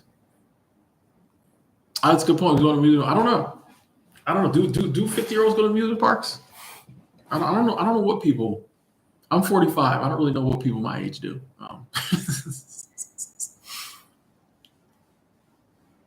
Kevin, that's real. I said I betrayed all the people I loved. I was the one who did the hurting. Not easy to admit, but I admit it on here. Respect. That is not something. As someone who's been unfaithful myself, I think it is helpful when we can get to a place where we admit it and just be like, yeah, it was me. Like it ain't easy, but holding it in and never doesn't help. But I think it is helpful when we can't get to a place of being like, bro, like I was, and also when it's like that was me in the past, not like, oh yeah, I break hearts, but to be like, yeah, I used to be, I know better now, but yeah,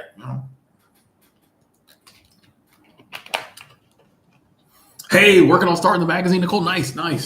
No clue what you're doing, but following the call. Let's go. That's what I feel like most people who are doing things and taking on projects and trying to level up in certain areas, that's what they'd say. I don't know what I was doing, but like something said do it, so I did it. I think that's life. I think that's life. Just like I'm something calling me to do it. I'm gonna do it. We'll figure it out. So good luck. Keep us updated. Basketball Never Stops says, Tim, thanks for all your content. You're welcome. New subscriber here. I quit my job less than 2 weeks ago. Yes, 15 years of stressful jobs. I am done. Time to find something relaxing to do. It's time to finally live. Yes, live in all caps. Let's go. And I think that ties in with our message of not only freedom, but prosperity we were talking about earlier. Just like Um, we don't just have to feel like, oh, I gotta stay at this job. It's stressing me out, but like I need the money. The idea there's no other way I could find the money to like do the things I need to do. That's not like a prosperity mindset. That's kind of some of that poverty programming. Just the idea of like, no, you better don't rock the boat. But yeah, when you get to that place, like, I'm trying to live. So I did my time here. I'm getting up out of here. I'm finna do me for a while. That's amazing. That's amazing. Good to hear basketball. Also,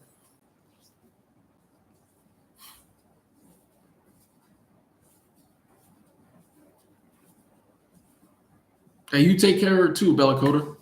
And I'll definitely be saying some prayers for you when the stream is over. Definitely.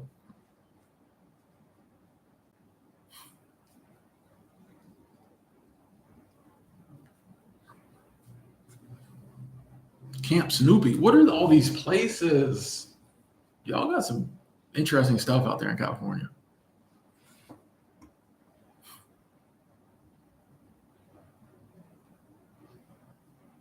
Oh, Kenneth. Okay, got a little energy boost from the testosterone replacement therapy. Nice. Good to hear that. Good to hear that.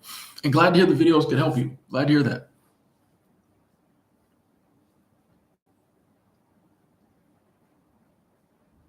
Rose, you still going to amusement parks at 61? Nothing wrong with that. Nothing wrong with that. Scarcity mindset is poverty mindset's cousin. I think they brothers. The act of quitting a job to look for something lower stress is mindset of abundance and positive. Yes. Scarcity changes the jobs we hate. Facts, facts. Like, and they love to, soon as the economy gets a little whatever, or they come out with their studies saying the economy gets a little whatever. Yeah, that's when they try to put that scarcity. Oh, in this economy, you better stay at the job. Don't run the. It's like, no, there's always there were people who got their dream job in the Great Depression, right? So it's like there's jobs, bro. Like, yeah, just the ideal of like there's an endless amount of opportunity in the world across the board. We're not going to find it though if we don't believe that, you know. Angela went on a ride in Vegas. Okay, okay.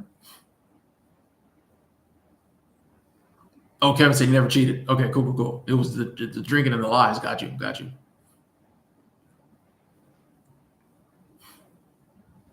Yeah, Nicole. Yeah, I'm still in Thailand. Went to Chiang Mai a few years back and loved it. I went there. Yeah, I think I went to Chiang Mai the first time I came to Thailand. Yeah, yeah, yeah. Chiang Mai's cool. Chiang Mai's cool.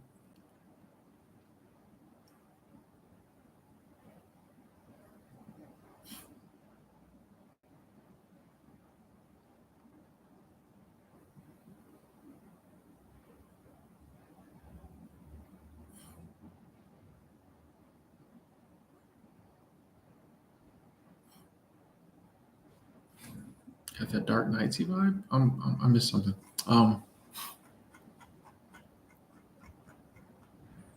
I'm just reading. You know me. I be reading. I be reading. They're like, finally, Tim, shut up. So as I read, I try to get caught up. Get caught up. Oh, electronic. You still go to underground raves, hippie festivals, stuff like that? Okay, okay, okay, okay. So you still out in them streets? All right. You just not the amusement parks. Okay. I don't know. Like I wouldn't mind going to Disney World. Like if one of the homies was like, "Hey, let's go to Disney World," or if like that'd be a cool date. Let's go to Disney World. It'd be expensive date, but it'd be a cool date if she paid. We're definitely going Dutch to Disney, or she's paying. Dutch to Disney. That's a video title. We went Dutch to Disney. Uh, but yeah, yeah, that'd be cool. That'd be vibes. That'd be vibes.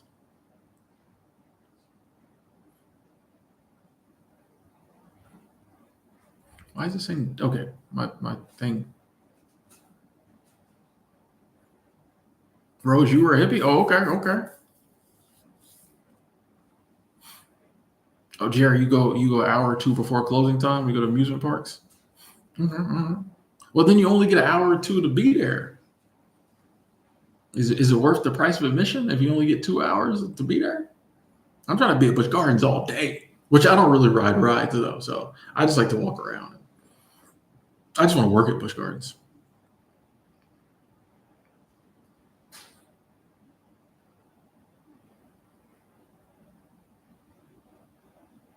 I just want to work there. I tell you, I don't know why the very simple jobs appeal to me. The jobs like other people want to get in like high school, like I want to work at Taco Bell. Like, I know at 45, people are like, Tim, you should be aspiring to whatever. I'm just a simple, laid back person. I just want to run a roller coaster. Just hit the button. It goes feet in, buckle your thing. All right, here goes. Boom. Ride goes. People come back. All right, you help them lift the things up. Everybody off to your left. Ma'am, your left. Your other left. I just want simple jobs, bro. Just seems like fun. Faraj, I'm with you. Blessed I don't drink no more. So blessed. So blessed. Oh, Jerry, you just go to a couple different rides. I got you. You got a whole plan. You got a whole plan here. You get there an hour and 59 minutes before closing time. You go right to the 3 rides you like. There's that one hot dog place, got the good juicy hot dogs. Soda good. Right by a bathroom. You got a whole plan. I got you, Jerry. FR, all you care about right now is healing. I respect that. Hey, like in sports, how sometimes they take a rebuilding year and they're like, hey, now we're not trying to win the championship this year. We're not trying to make the playoff. We're just rebuilding. I think in life, we can benefit from like rebuilding periods. We're just like, hey, I'm healing right now. I'm not trying to get in a relationship. I'm not trying to like level up at work. I'm not trying, I'm just healing right now. What did I say I want to do this year? Learn, heal, explore. Yeah, I think that's what I said. Yeah, Starfish. I'd love to visit China. Yeah. China's going to be the next world power. So I think it'd be cool to visit China, see what they got going on. And not to mention, you hear about China your entire life. It would be cool to actually go see. Yeah.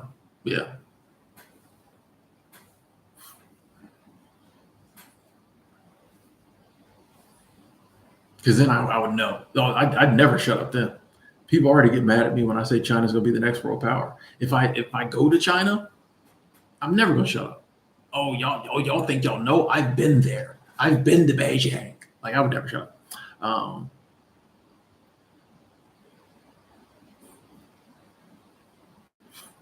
Do I think employers should offer 2 months of paid vacation? Definitely more than 1 or 2. Some people don't even get 2. Some people get 1. Definitely more than that. 2 months would be great. 2 months would be great. Like if like every 2 months we got a week or something like that, like there's ways you can do it where it wouldn't be harmful to the employer. But yeah, 1 week, 2 weeks is insane. It's insane. If it takes you 4 years to get a month off of work, that's crazy.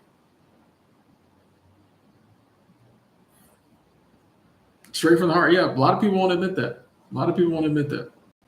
People get really mad when I say it. And a few years back, people really would get mad. I think more and more people are resigning themselves to the fact that like, oh, like China's here. But a few years back, I'd say it, and people are like, what are you talking about? I'm like, okay, all right. I be places. I see what's going on.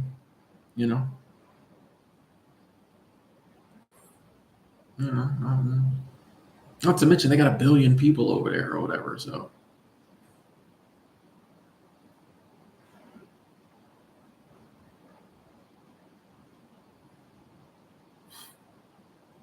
So their economy is driven by manufacturing, exports, infrastructure development. Everything ours is not. That's what I'm hearing. That's what I conclusion I came to reading that. Oh, now you want to talk about Thailand? Sure, yeah, Mariposa. Yeah. Please, if you got some Thailand questions, please ask them now, please. Oh, that was your AI cut and paste, Layla? Shout out to ChatGPT in the chat. What's the point? I'm getting inspired to make a new channel from your vids. Let's go. My current channel on travel points and miles rewards, talking about financial products and not the life experiences for playing the game. Oh, got you. So maybe you're leaning towards more like talking about some of those life experiences on the new channel. That'd be cool. Or I mean, you can incorporate it in that channel. The rules on niches and niches and all that, I think have gone out the window. Um, if you got a channel going and it's going well, I don't think there's any problem incorporating new stuff on it. All that means is new eyeballs. Kevin, thank you. Super Chat Squad, thank you so much, Kevin. Thank you. Appreciate the love. And that's the Stoic Fox, the Zen Fox. I love that one. Thank you, Kevin. Appreciate the love, the continued support, and your vulnerability. Appreciate that. Layla's an AI addict. Okay. Tell us more. More and more people are doing live streams at Disneyland and Knott's Berry Farm. I'm gonna have to Google this Knott's Berry Farm. You don't know about KBF? I'm gonna have to Google Knott's Berry. It sounds like a farm. It sounds like they grow like raspberries. I don't know. It's at a meat like what? No one broke that down. It was a few comments in. I'm like, oh, I think this is a park. Like, I don't think they're growing blueberries. It's a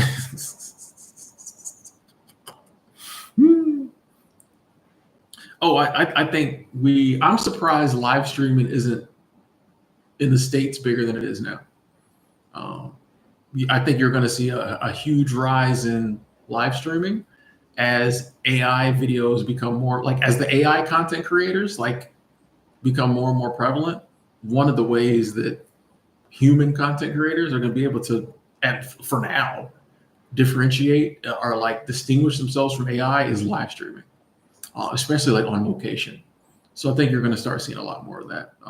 The smart creators, I think, are going to start doing a lot more of that, which I've been telling people to do forever is live stream more. But love you too, Kevin.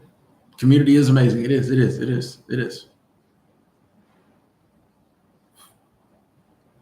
They're teaching college and university students about relationships with AI. Like I don't see the problem with that. I mean, AI just gets its information from us. So I mean, I think that's better than using one textbook written by 3 people.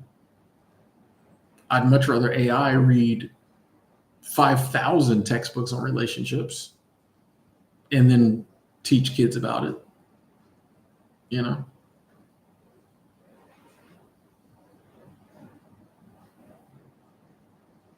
Oh, it used to be a berry farm, but then it developed to a theme park. That seems like a weird evolution to go from a berry farm to a theme park. Oh, God, it's California. It's California, bro.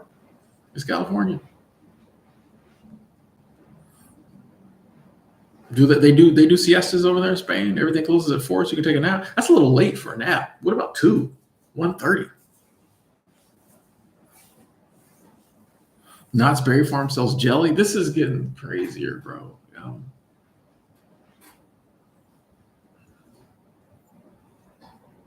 See, this is why I'm from Florida. There's a method. Janae, you're right. Live stream is huge in Canada. I mean, China, excuse me. Like I love I watched a documentary or like a thing about it. And you'll go to certain places and there's literally like 50 people live streaming. I'm surprised it's not that popular in the States yet. But like, yeah, everybody's live streaming, like all the kids trying to be streamers. I'm like, and I don't blame them. I'm surprised it's not like that here. It's getting there. It's getting there. But yeah, I'm surprised it's not like that already.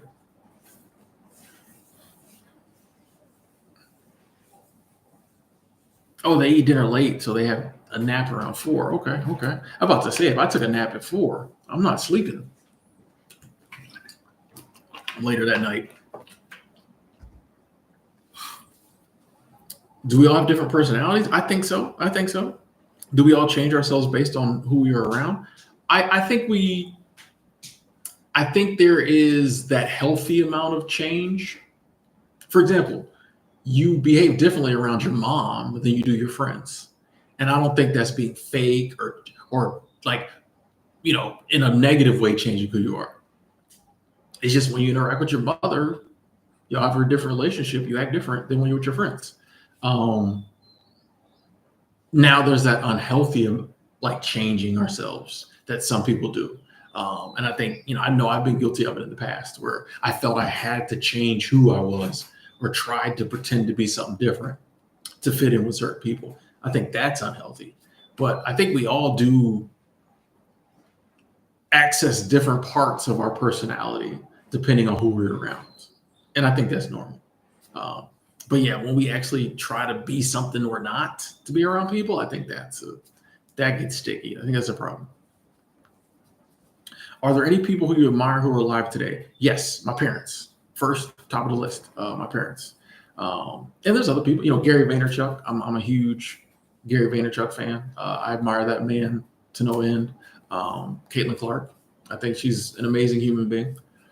There's a lot of others. There's a lot of others too. But yeah, there's a lot of people I admire. Yeah. I'd have to sit and think of a lot of them. Those are the ones that popped in my head. But there's a lot of people I admire, kind of look up to.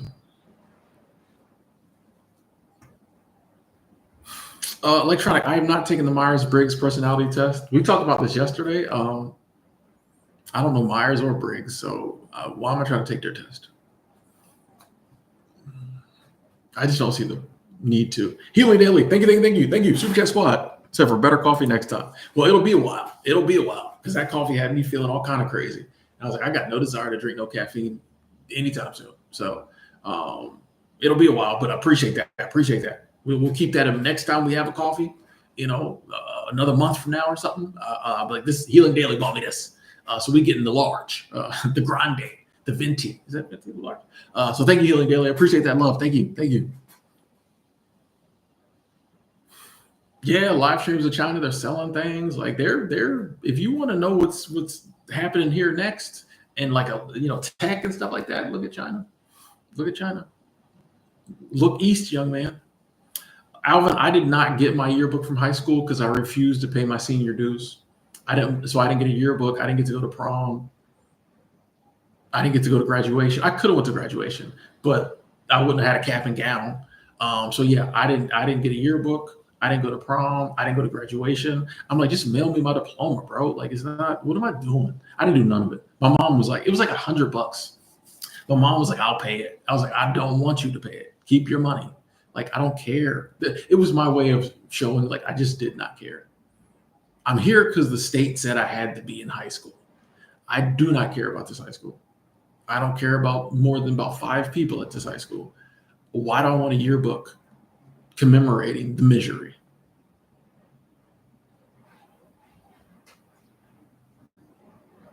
I'm saying I've always been this way. I just don't care about the stuff I don't care about. You're not gonna make me pay for the privilege of not caring. No. I ain't do none of that stuff.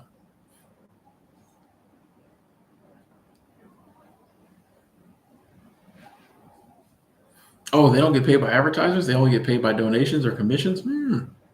It'll probably come to that in the States soon too. I can see that happening. Yeah.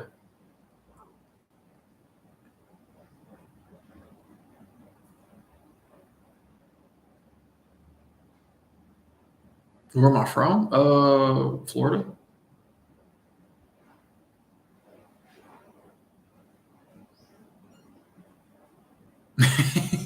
Now, these are Kevin's words. I agree, but these are Kevin's words. So they made a test to categorize people in a way that made sense to them. It's a stupid test made by other humans. Don't let people like that tell you who you are. Maybe a little stronger than I would have worded, but I that's kind of my I don't know those people. So if you want to take the test and it tells you about yourself, great. I'm not looking for anyone to tell me about myself. Trust me, next time I get in a relationship, I'll get enough of that. I don't know. My opinion on AI technology, I mean, AI is here. Would I have preferred it waited another 20 years? Sure, but it's here. So we might as well embrace and use it for good. Kind of like the internet, might as well, it's going to change our lives, change the world. We might as well embrace it instead of being scared of it. The number of hours people work, I think the 40-hour work week is cool. Anything over that, if you're having to work more than 40 hours, you don't want to. I think that's kind of, but I would love if more companies did 410s. and gave people 3 days off, that would be cool. Faraj, yeah. Caffeine is it's a, like when I had that coffee yesterday, just the way my body reacted to it, let me see like, oh, bro, this is something crazy. And I knew that. That's why I cut way back on it because I'm like, this isn't healthy drinking caffeine every day. But like I'm telling you, yesterday I was like, bro, I don't like this. I don't know what is going on. I'm not doing this. Nope. Every now and then have a coffee maybe, but like I don't know. Even I don't know, bro. That kind of scared me yesterday. Like I just felt. I was like, ooh, I don't like this. Nope.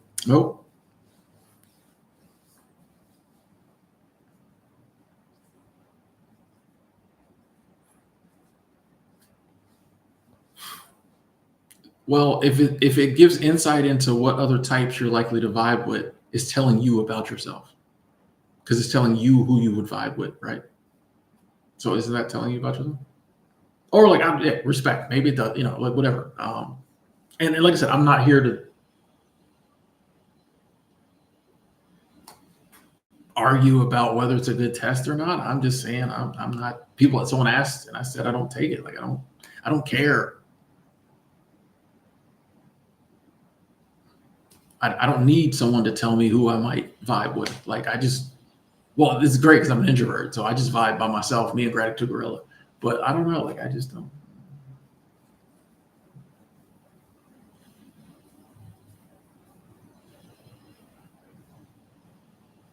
That sounds crazy, Rose.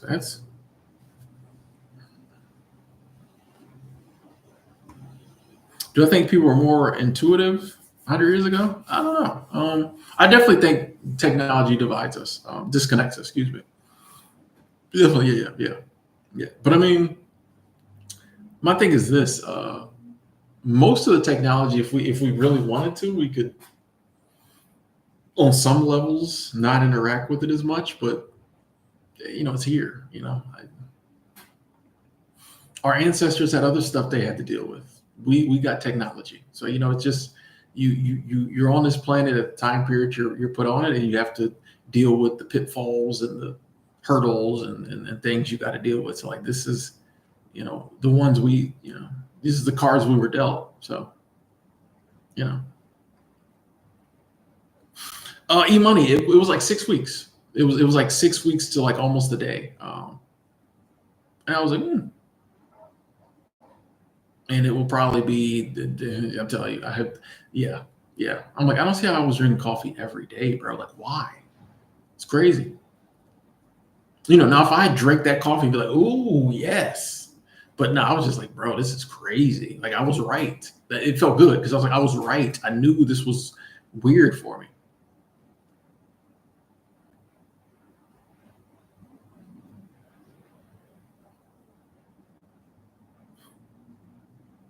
Yeah, and that's my thing too. Like there's certain things I'm into or I do that other people don't see the need to do. It's just funny. There's some things that people just assume you've done. I'm like, nah, I'm not. Never assume Tim's done something because unless it's dipping his chicken wings in ranch, because yeah, you know me, I don't. I've been a free spirit since elementary school. I was a kid who got in trouble because he wouldn't take his coat off in the summertime. I was a kid who wrote in block letters all through like the second or third grade. I forget which one it was. So he's writing in block letters. My mom's like, "Can you read it?" And they're like, "Yeah." She's like, "Is there a law that says he has to write a certain way? Like, you can read it." Like, I just never. I've always been a little weird. Is what I'm trying to say. Yeah, E-money. I'm telling you, you will. I think you'll feel better for it. I think you'll feel better for it, and like just opening up that option. Because like yeah, when you're drinking coffee every single day, it becomes a habit. For some people, it's a bit of an addiction, and you kind of stuck in that rut. So I think just be like, hey, I'm not saying I'm quitting forever. I'm not saying I'll never drink coffee again, unless you're having like some health issues or something. But being like, I just want to take some time not drink coffee, see what happens. It opens up that option, now to be like, you might be like, kind of like I was like, yeah, I don't think I ever want to go back to that. Like, why would I? Like, this is got my heart racing over here. Sometimes it's good in life, I think, to just cut stuff out. To see if you can, because you might find you can't do it. That's when it gets really sticky. That was another reason I was like, I have to cut back because it's hard for me to do. If the first time I was like, I'm gonna go without coffee, I went a week and there was no problem, I would have been like, eh. But like the fact that it was so hard to do and I was getting headaches. Oh, be prepared for the headaches, by the way. Headaches and fatigue. I was like, this is crazy, bro. I'm like, I've went through all that work to like stop drinking, and now coffee's got a hold on me. Coffee? No, no. Do I sometimes miss some of the apartments and houses I've stayed in? I don't know if I. Sometimes you get nostalgic for past situations, but I don't know if I ever miss the actual places. Trying to think if there's somewhere I stayed where I was like, yeah, I missed that. Ooh, I don't know. I don't know.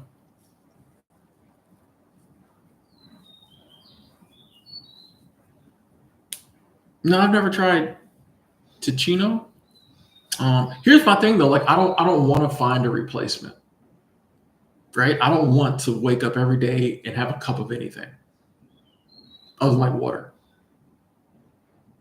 Because a lot of people are like, oh, drink this instead. But I was like, I don't need a everyday drink other than like water.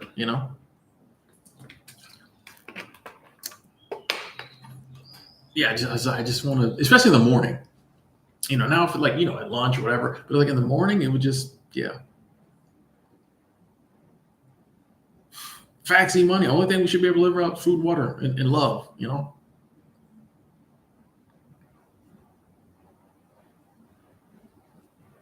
Hey, thank you, Kevin. I appreciate that. I appreciate you sticking around that long.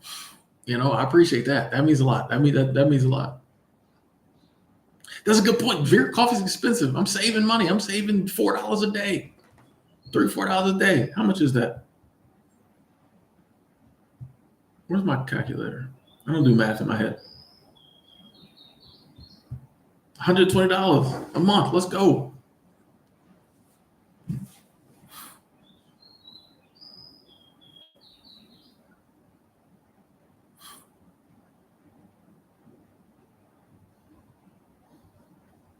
If Raj, you're gonna get it down to one or two. Respect that. Respect that. You got this.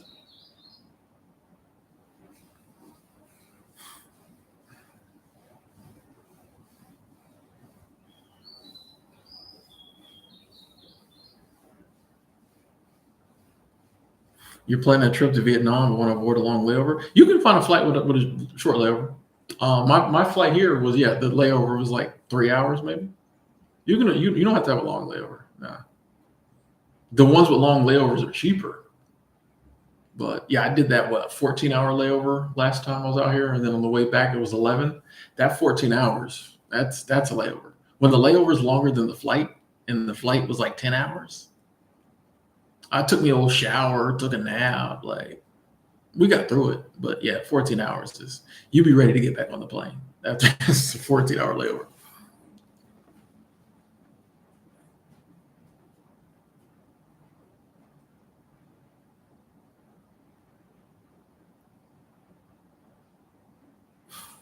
Yeah, Danny, it's I think anybody, and I think you're right to want to cut back on the energy drinks.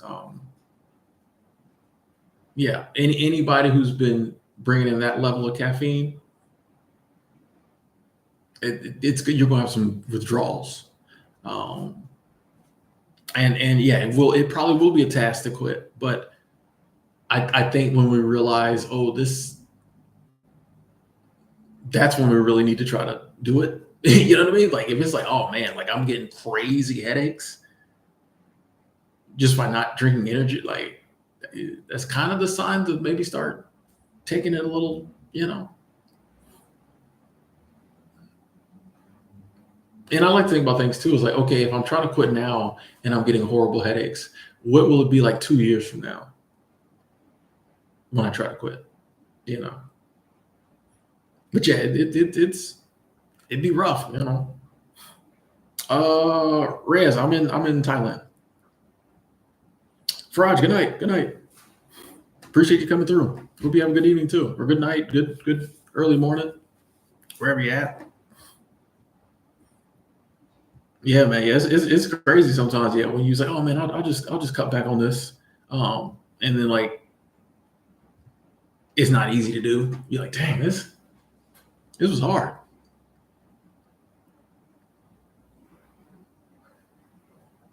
It'd be, yeah, but it's worth it. It's worth it. Sunshine. It is 9:28 a.m.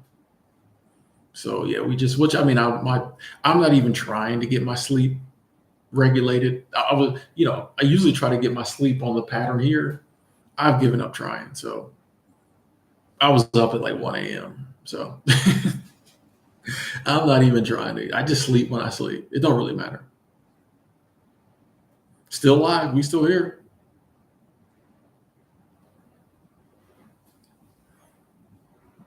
Jadifa, what up? Yeah, it's morning here, sunshine. It's morning. We got the whole day ahead of us, and it's the 7th. It's Wednesday the 7th.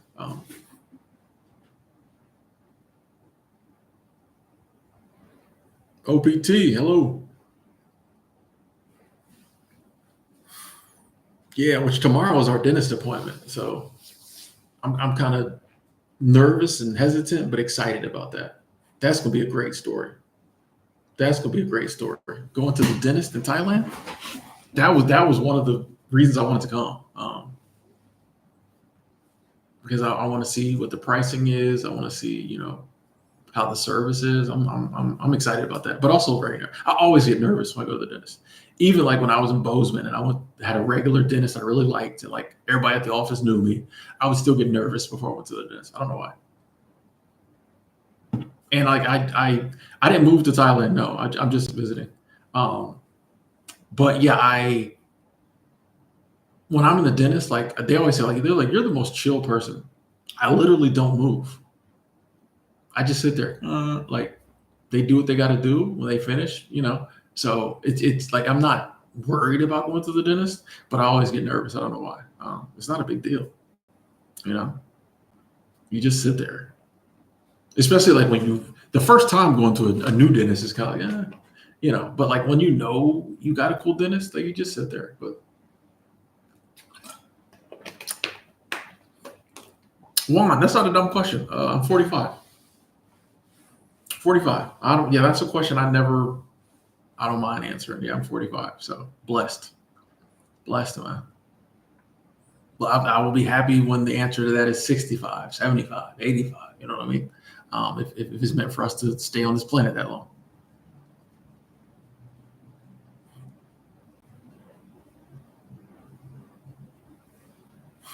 Oh, hey, Patrick, I Fitzpatrick, I think that's the beauty of motivation is like it doesn't always have to be the same thing. So I'm glad to hear that some of the way I move can influence you to make some changes in your life. That's awesome. That's awesome.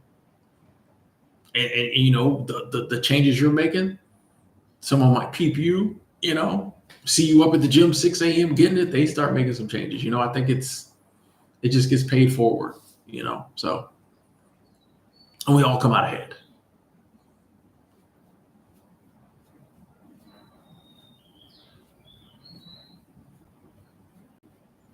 Yeah, shout out to the Lurk Squad. What we got going on? Yeah, I have a thing on my phone that shows me the time in Denver, the current time in Denver based on the time here. Because I keep being like, what time is it? And my laptop, I left it on Denver time, Mountain time. But I keep being like, what time is it there? I still get confused. Is dating a challenge as far as what, Sunshine? Well, I never date, so I ain't been in a real relationship since like 2014. So no matter what arena you're asking that question, I think just for everybody these days, a lot of people, I should say everybody, for a lot of us, dating is a challenge these days. So Good night, Mike. I Googled it, runner's high. The way I found the dentist was I put in best dentist Bangkok English. And so all the reviews, the search engines are great. So like all the reviews were like, spoke perfect English, no problem with English, English. And then when we were emailing back and forth, it was in English.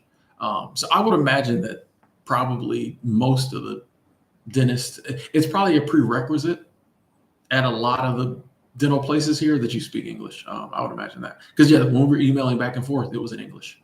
So like I don't think that'll be a problem. Like because they know a lot of people come from other countries for the dentist. Like you could tell it's set up for like the website's in English. I think it had all a different but yeah, I think it has an English version and a Thai version. But like it was pretty. If I had known I was in Thailand setting up the appointment, I would not have known it, if that makes any sense. Like it was English, everything. So yeah, I'm not too worried about it. My sleep hasn't adjusted to the time zone, so I'm not even going to worry about it. Like, oh, sunshine. Yes, moving around a lot does affect dating. Yes. It's one of the prices you pay for this nomad life is like, it is harder to find someone to, and I have women tell me this, like, hey, I'm just looking for someone who's going to be staying in one place. So, and I respect when they come out and be like, hey, I like you, whatever, but like, I need someone who's going to be here with me. And I'm like, well, all right, you want to just hook up? No, no. It does make dating a challenge, but this is who I am. Like, this is the life, up until now I've chosen to live. So there will be sacrifices. And now some people find people on the road and they travel together, but that hasn't been my experience. So like one of the sacrifices I had to make was, especially because like I'm very particular, I don't come across a lot of people I would date. And I think you have to be a special type of woman to want to date me. So, but you have to make sacrifices to live the life that you want to live. So we'll see what happens in the future,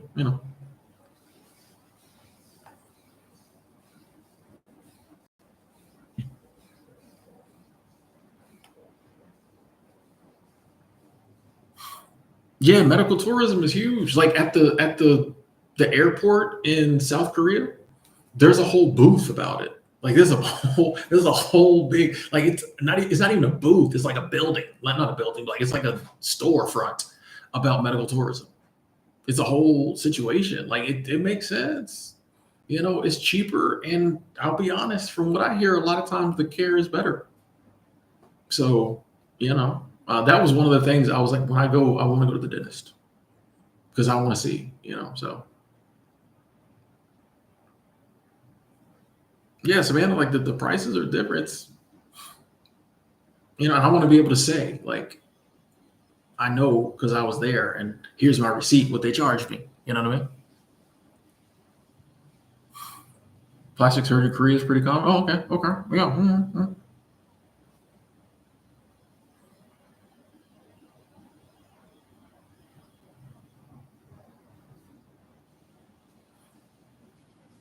It's a big world out there. You get your passport, you can avail yourself of some different opportunities. If you choose to. Just saying, get your passport. Do I have any other plans while in Thailand? I wanted to take the bus, and I did that. I also want to take the public, the train, the light rail, or whatever. I haven't done that yet. Those were the three things I wanted to do. I wanted to take the bus, I wanted to go to the dentist, and I wanted to take the BTS. So I'm a very simple person. Most people have, I wanted to go to this beach, I wanted to do that and go to this. I just wanted to take the bus. I'm a pretty simple person, man. Like what up, King D? I'm be like, it don't take much to make me happy. So yeah, I'm just, we've done 1 out of 3. Hopefully tomorrow evening we will have done 2 out of 3. So Oh yeah, I wanted the omelets. I wanted some of them omelets. So we've been eating omelets on the regular. So yeah. I like it simple, man. There's just not a lot. I get my joy out of simple things. Like I just like walking around. Thanks, Rose. You haven't seen them up close. They're I gotta start working on these things, these chompers. But thank you for saying that. So my morning walk is I walk down the road. You walk past like this fort, whatever, boom, boom, boom, and then there's a bridge. There's this long bridge, and I walk across the bridge. I touch the wall on the other side of the bridge, right by the stairs, and I turn around and walk back. That's my daily walk. I may not do it today because it's hot.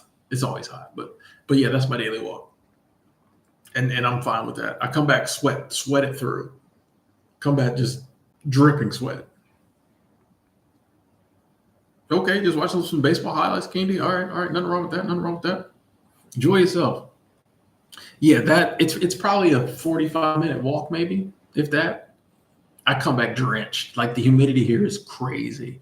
I come and like I'm used to being in the mountains and stuff. So for me, like nobody else seems to be sweating as much as me, especially none of the locals. They're fine.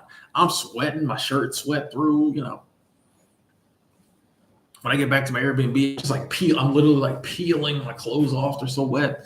I'm like, bro, I just been out here a 45-minute walk. It's crazy. I will admit, and I think that April is, or well, we're in May now, but I think this is some of like the hottest times to come here. Uh, so yeah, I will admit that the heat does keep me inside more than if it was 70 degrees, I'd be outside all day probably. It's very humid, Candy. It's very humid, very humid.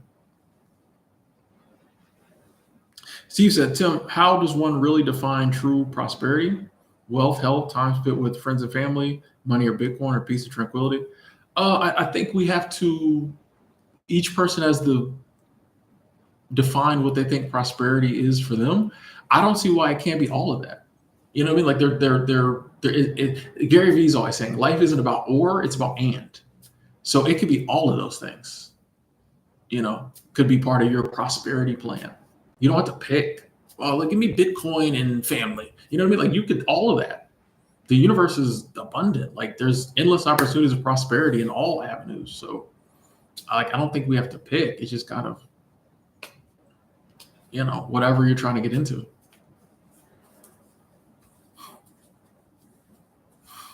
Vera, I have no desire currently to like live off grid. No, I'd be fine for home base. Just getting like if I could find for me, it's more the area. Like I just want to find the area I want to be in, and then if I'm renting a room in a house or I get me a little condo or whatever, like apartment. I don't really like leases, but like for me, it's more the area. But the idea off grid really just doesn't appeal to me. I like my hot showers and yeah, I know you can do all that off grid. Off grid doesn't appeal to me. I'm happy with the grid. I'm fine with the grid. Um, yeah. So give me 1 second, ladies and gentlemen. Oh, I gotta go out the door. Hold on.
We back.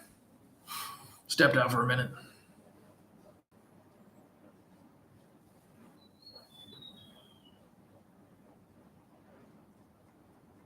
I like when I leave people like, where'd Tim go? Bathroom break. Which the Airbnb, I might do a video about it before I leave. But this one's 2-story. So like downstairs is a living room and the bathroom and the kitchen area. And then upstairs is the bedroom. So I kind of like that because it feels cool to have your own 2-story kind of thing. But I have to go downstairs to go to the bathroom. Which that some days is kind of like at night when you're just trying to like run to the bathroom. It's like, oh, I got to go down the stairs. That's first world problems. I have to go downstairs to pee. Ooh, I just realized I'm hungry. So it feels like it's 9:43. It feels like it's lunchtime. I don't even know if they serving up lunch yet. Let me see. Where was my activity? Where's somewhere I ordered from that I really liked? See, I'd be forgetting the ones that I'm like, I'm not ordering from there anymore. Was that one? What did I order?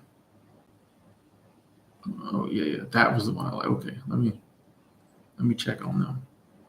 Come on, yeah, let's see what we got.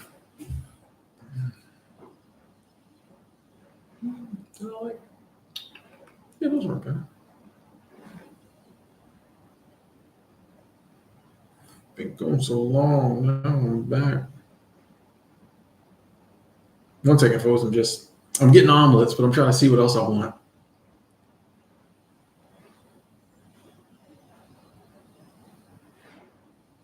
A lot of stir-fried chicken on here. Stir-fried chicken with yellow curry powder on rice. That sounds hot. That sounds spicy in a mug. Ooh, stir-fried holy basil with shrimp, squid, and egg tofu on rice. Stir-fried holly basil with shrimp, squid, and egg tofu on rice. No, too much going on there. No. Ooh, stir-fried sliced beef. Well, I might cop that. Yeah, let's do that. Let's get some beef. Let's get some beef, boys. Right at 3.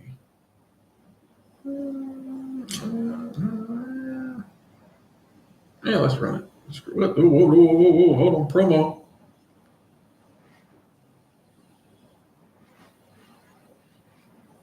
See what that hits it. Use. I'll give it to Grab. They give out a lot of promos. They give out a lot. Ooh, dropped it down to 250. Let's see. Boom. What would that be? 227. Let me give them 240. We got boom. Yeah. Cool. I give it to the Grab app. They give out a lot of promos. Like it'll be like 30 baht, 30. It always says 30%, but then they only take, it ends up being like 30 baht. But sometimes they do percentages, sometimes they do a set price, but they give out a lot of offers. I don't know why. It's like literally every day, like every couple of days, I got like 3 offers in there. 30% off, 30 baht off, 20 baht off. Like, I don't understand it. Oh, a funny story. Actually, the delivery, like this one's gonna be like 40 minutes. So they deliver on scooters. And like if traffic's bad, it can get bad. They said when traffic is bad in Bangkok, like it gets bad. So sometimes they'll get delayed. But the delivery, like the one I just did, it was free delivery. So like if you because it'll have it by minute. So if it was like under 25 minutes, 25 baht, which is if the dollar is if 100 baht is $3, 25 baht is whatever that works out. What next to nothing. Let's see. Been gone so long. I don't do math. Y'all know me. Let's see. 76 cents. Right. So like the expensive delivery fee was 76 cents. But then you can choose if you want it. And then the next one was like if you want it over 30 minutes, it'll be 8 baht, and then it was free delivery over 40 minutes. So it'll be here in 45 minutes for free delivery. So like, yeah, that's crazy. Night Fighter, what up? Somebody stole your mail today? Oh, sorry to hear that. Oh, what did I order? I got the minced pork with rice, and then I got what was that, beef something? Beef strips? I don't know. Sorry to hear that, Night Fighter. I know that. I know how that is. I know how that is. When I first moved into my apartments, when I had one over in Denver a few years back, I got smart. And I was like, before I start, because I didn't know, I said, before I start getting stuff delivered here, I'm going to order like a $3 book off Amazon. You know how like a lot of the Goodwills and other bookstores sell on Amazon, like cheap books? I said, I'm going to order like a $3 book because I wanted to see about packages. And sure as shooting, the book got lost. It said it was delivered. And then I went to it wasn't at my door. And then I went to the office and they were like, yeah, we do deliveries. Basically they're like, oh, if it was delivered, it'll be in the back. I go in the back, it's not there. So I'm like, oh, somebody stole my package. So I was like, you know what? I'm gonna go down and get a P.O. box. So I did. I went down and got a P.O. box. So if it was mail, actually, I don't even think I sent anything to that address ever again. I just went and got a P.O. box at the post office down the road, and I just got all my mail and stuff delivered there. I just made that my address. But here's the funny part of the story. Like 8 months later, it might even be even longer than that. Like it was towards the end of our lease, and we had a 12-month lease. The book showed up.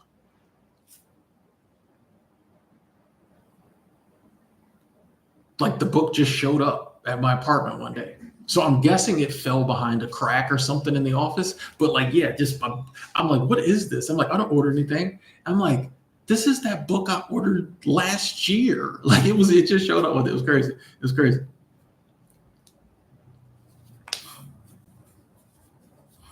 The price of gas, I keep seeing the gas prices. I'm not exactly sure because it'll say like 37.12. So I'm like, is that 37 baht? But what's the 0.12? I didn't know they had cents. Like only the lowest denomination I've seen is 1 baht. So I'm like, if I go in there with 40 baht and it's 37.12, how do they give me change for that? So I'm not really sure how to read the gas prices. But I know it's got to be way cheaper. Actually, I can Google it, but I know it's got to be way cheaper. JW, what's going on? AI Fever Dreams. I love that name. Said, I love you, Timothy. You are free to manifest it. Thank you. Thank you. Thank you. I'll take that. I'll take that. Thank you. Love that name. AI Fever. I love it. Christmas presents for people come up missing all the time. I'm telling you that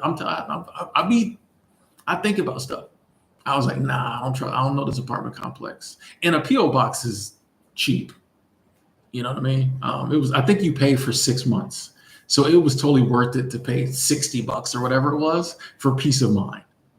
Like, I know I'm gonna get all my mail. I know I'm gonna get all my packages because it's the post office doing it. It's right here at the post office. And you get it quicker because it's at the post office. Sometimes it's at the post office. So for peace of mind, it was $60 is fine. And I mean, all you got to do, it don't take much to get a PO box. But yeah, it was totally worth the money just to know, like, I'm never worried about my mail, What up, Khadija? You worked at a UPS call center, all kinds of things happen to those packages. I worked for UPS. I know.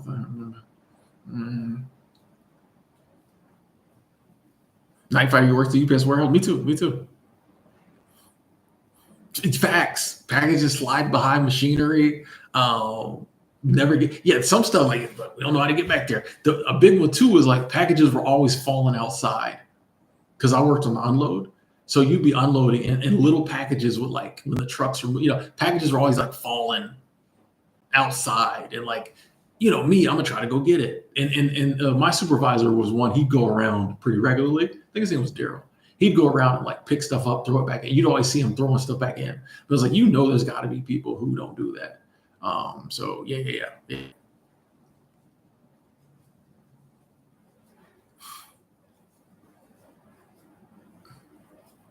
Yeah, PO box is a good way to go. I've had PO boxes all over the country, and like I've only had good experiences. Like when I was a couple summers ago when I worked in West Yellowstone, which is a city right outside one of the entrances of Yellowstone National Park. Um, when I was checking into employee housing, they were like, "Oh, take this paper to the post office, and they'll give you a PO box for free." And I'm like, I've never seen them giving away free PO boxes. And they're like, "Well, they don't do mail delivery here." I'm like, "What?" They're like, "Yeah, they don't deliver the mail here, so everybody in town has a PO box." I'm like, "What kind of little podunk?" So I talked to the lady in there. She's like, "Yeah, they don't really do mail delivery. Um, I think they might have done some package delivery, but yeah, she was like, yeah, you get a free PO box. Like you had to pay $5 for the key, $5 key deposit, $5 key deposit. But yeah, I'm like, free. Is this why I like traveling? You run into stuff like I'm like, they ain't got no mailman, mail woman. They're like, no, you get a free PO box. Karen said 2 small parcels I mailed before Christmas came back in February. Another one didn't come back till late March, and that one was for someone in NYC, one borough over. That's crazy. That's crazy. Shout out to the United States Postal Service, UPS, FedEx. What's the other one? What's the one with the yellow? DHL. Okay, there we go. Ben said, I'm going to quit my job tomorrow. I just can't do it anymore. I'm becoming very depressed. I need a break to figure something else out and relax. Do it.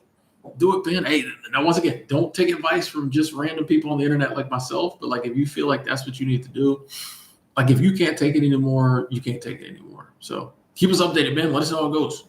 Yeah, Khadija, I'm still in Bangkok. Yeah.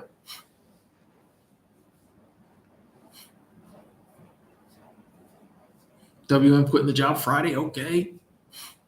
I like the fact that we got so many quitters in the community. I love it. This ain't one of them, oh, you better stick it out, even if it's killing you type places. Nah, we on a different type time. It's like, you got to go, you got to go. Nope. Cord Cutter, I'm good. How are you?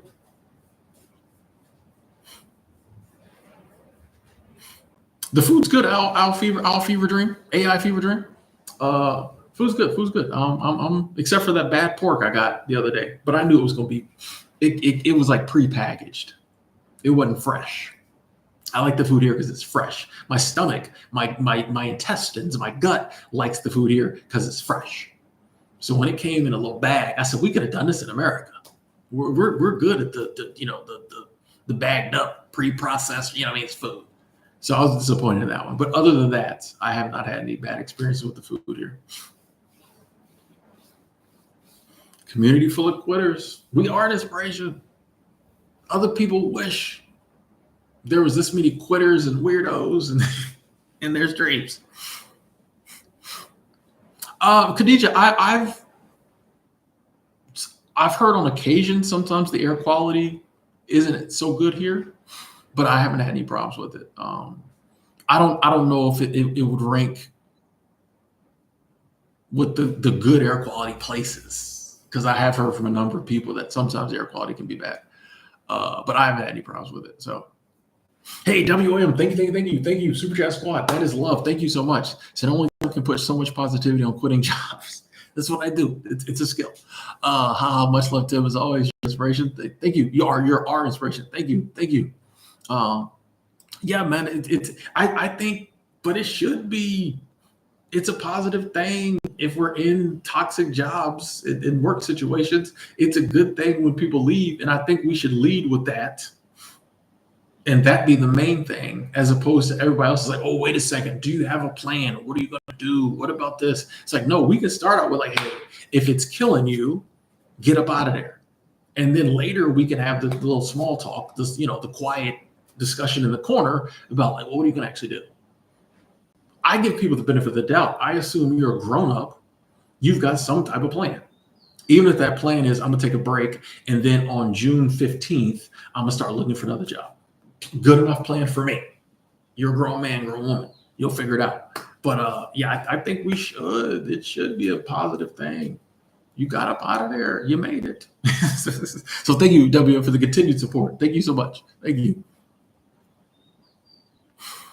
Cal, back when I first started looking into seasonal work, uh, I'm not sure. It's been a while since I looked, but most of the places overseas, either they don't let foreigners work there like that, or you had to have a work visa, and like 35 was a cutoff age. So there's a lot of places I was like, ooh, but yeah, 35 was a cutoff age, and I was 35. So I think that's why you don't see a ton of, other than people whose like company might have a branch somewhere in another country or something like that. I think that's why you don't see a ton of.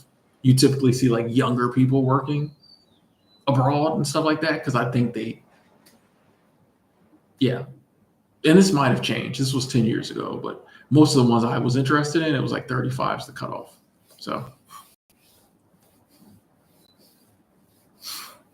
what's the points? I have a mail forwarding service, so they don't scan my mail, but they will send it to me. Yeah, I didn't opt for the scanning because like I don't care. Every few months, sometimes I forget. I'm like, dang, I ain't sent for my mail, and like I get no mail. So any mail I get is I don't get much mail. So the main time of year I get mail is tax like February when I'm getting W-2s, which is crazy because you can get them all online now. But that's really the only time like I have to send for my mail, because other than that, like I don't really get much mail at all. Like sometimes I'll send for my mail and it will literally be 3 envelopes. And I'll be like, I paid $15 because I always get a sent priority mail. I'm like, I paid $13, $14, but yeah, I've had that place for a while. Very trustworthy, very professional. I think it's $12.99 a month. So yeah, I'm not mad with the service at all.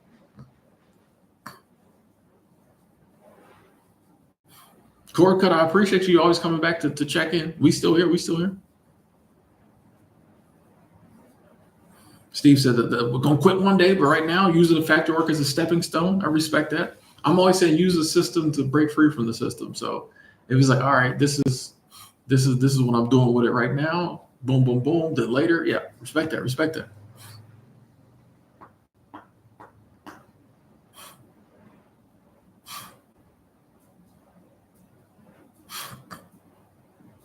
Hey, thank you, Jenny. Appreciate you too. Thank you. Appreciate you being here. Your presence here.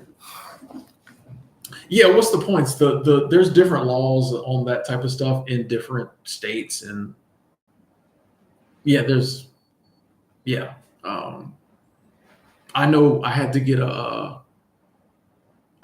a replacement social security card when I was in Denver, when I lived in Denver, when I had my apartment. Um, and I just told you all the story. I didn't want to get it sent to my house, to my apartment, because I didn't trust him. Um, so I tried to get it sent to my PO box, and he was like, "Nope."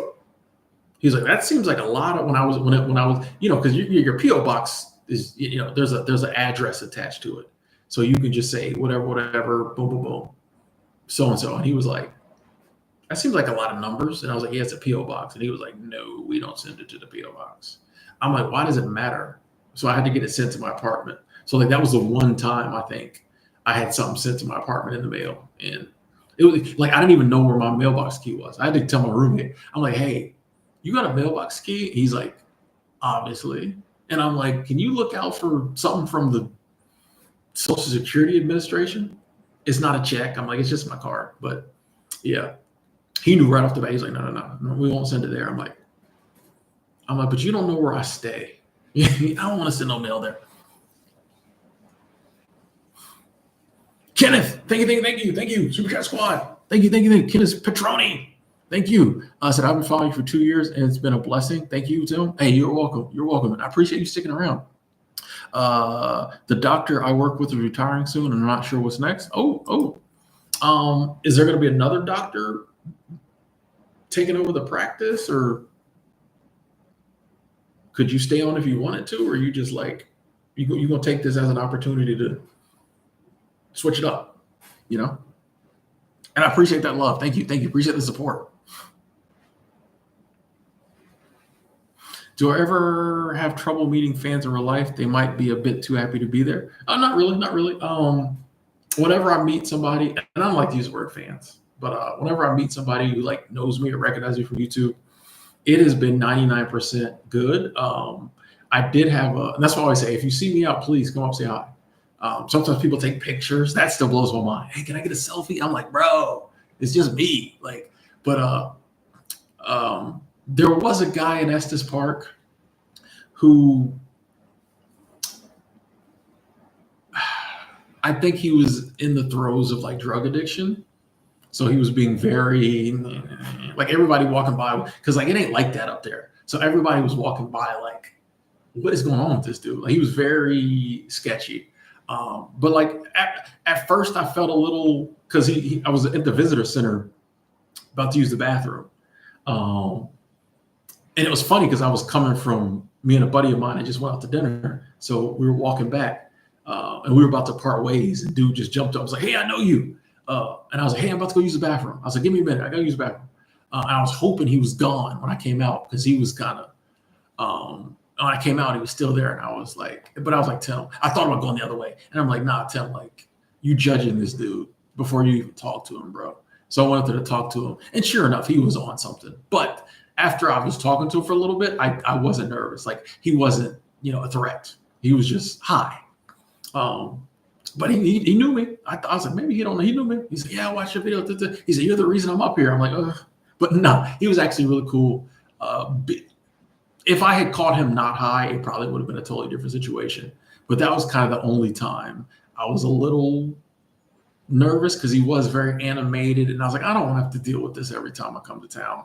But it was Estes Park. And I was like, they'll get him up out of here tonight, I'm sure. Like, they don't play that up there. And I never saw him again. So I hope he, got help and is getting clean or whatever. But that was probably the one time I was a little nervous. Like, I don't know where this is going to go. But, he was showing love. But yeah, I never had no problems with anybody coming up saying hi. Oh, Rose, you're not a quitter. You're a mover. Okay. Tomato. I'm joking. Yeah, that was crazy. Like, I remember that. Yeah, I was like, man, I don't. I was like, man, I can't even go into town.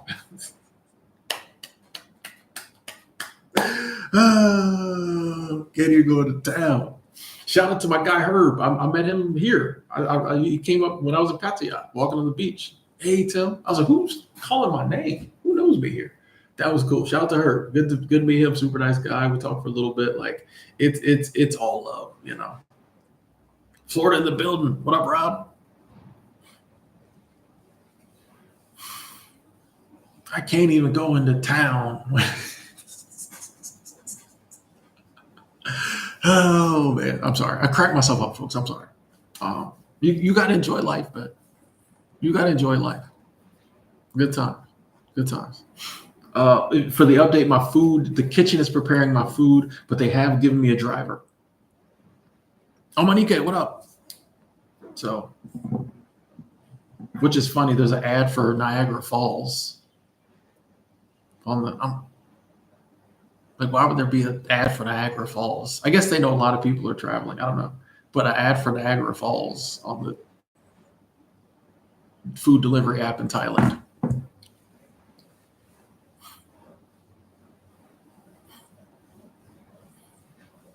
Lee, you getting off the train at Del Taco? That's some Salt Lake City mess right there. That's already taking the train to Del Taco. Yep. Niagara Falls is the weekend song. I'm sure it is, Angela. I'm sure it's a great song. Enjoy the concert. Oh, okay. Okay, cool. Glad you like the vibes on the channel, Rob. Thank you. I like them too. Like I said, always say it's y'all. Y'all make the community. Y'all make the vibes. I just sit here and talk, but it's really y'all that makes the ambiance. Even though we might not be in the same place, like we in the same place. We're on the same page. Yeah, Angela, I love when you give us the weekend updates.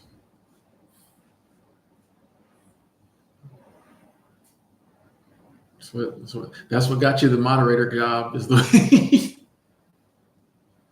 Lee, it's been a rough night. Sorry to hear that. Sorry to hear that. You good? You good? Lee, you good? I'm gonna need you to head back to Vail soon, sir. I feel like you do better. I feel like you do better when you're at your seasonal jobs. Yeah, I feel like you do better when you're at your seasonal jobs. Whenever you get back home, you start getting weird. You start talking about Del Taco and Whole Foods parking lot and all kinds of stuff like that. I don't know. You start checking in for weird phones. I don't know, different accounts. I don't know. Not to mention, I've seen you. We ran into each other when you was home. It wasn't good. No, we had fun. I'm messing with you. I'm messing with you. I'm messing with you. We had a good time. We had a good time. Um, Del Taco sounds good. Have you ever had a Del Taco?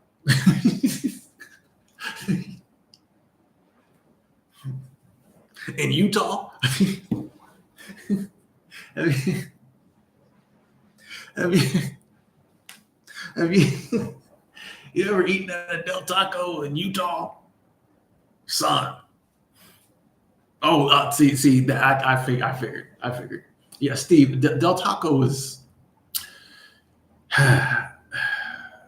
If it was between, I mean, like Del Taco is like Taco Bell's stepbrother. You know what I mean? Like it's a step down from, yeah, depending on where you go. Cord Cutter, thank you. Super Chat Squad says Super Chat Squad, courtesy of Google Opinions Rewards. For those interested, is a great app for earning money to support your favorite content creator. Yes, sir. Enjoy your night, brother. Hey, I love that whole comment. Appreciate the funds, and I love that. Google Opinion Reviews. Okay. Great app for earning money to support your favorite content creator. I'm gonna read it again. Thank you. Cord Cutter, I appreciate that. And you enjoy your night too. I'm still looking at that. Okay, interesting. We always down for, more prosperity, an app that can bring us more prosperity.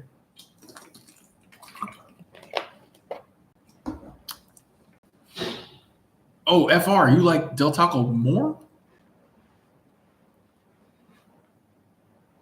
I mean, to each his own. To each his own. No judgment. Even though it looks like my face looks like I'm judging you, I promise you I'm not. If you like Del Taco better than Taco Bell, I'm not judging you. It's okay. You might just have a different gut than me. The longest I've been live, Alejandro, I think it's 6.5 hours. I've forgotten now, but I think it was 6.5 hours. Back when I used to have my car and I lived in Montana, boy, I would stream, buddy. I'd sit in the car and stream 4 or 5 hours. The average stream was like 4 hours back then. Like we used to stream, buddy. So I think 6.5 hours. I forget. I'm pretty sure if I go 7, it would be the new record, but it takes a lot. Like back then I was more used to longer streams, and just sitting in the Prius, it was a vibe. It's harder now. I've gotten out of practice. I can do a 2 hour, 3 hour, we good. But to do where's my phone? My laptop. To do a 7 hour, ooh, we might do that though. Maybe that'll be our goal, to break the record in 2025. That would be cool. Yeah, man. We live stream king.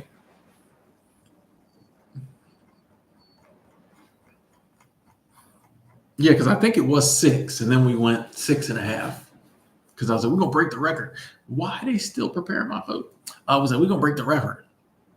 Yeah, Andrew, you gotta have lots of food, lots of drink. I think that last one, people was really nice and really generous near the end. The super chats was coming in, so we was like, yeah. You can't just have a bottle of water and a smile. Like, you gotta prepare. You gotta get your throat right. Do re mi fa sol la ti do. You got to do your exercises before. It's a lot.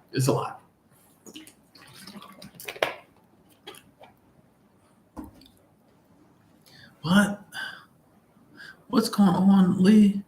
Having one of those old school nights. I fell try to J7 MP the rope across the road.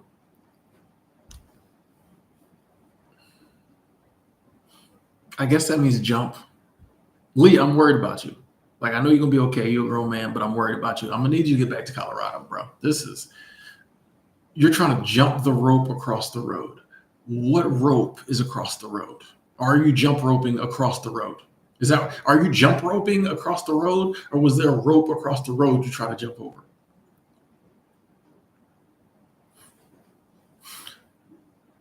Who's in North Korea?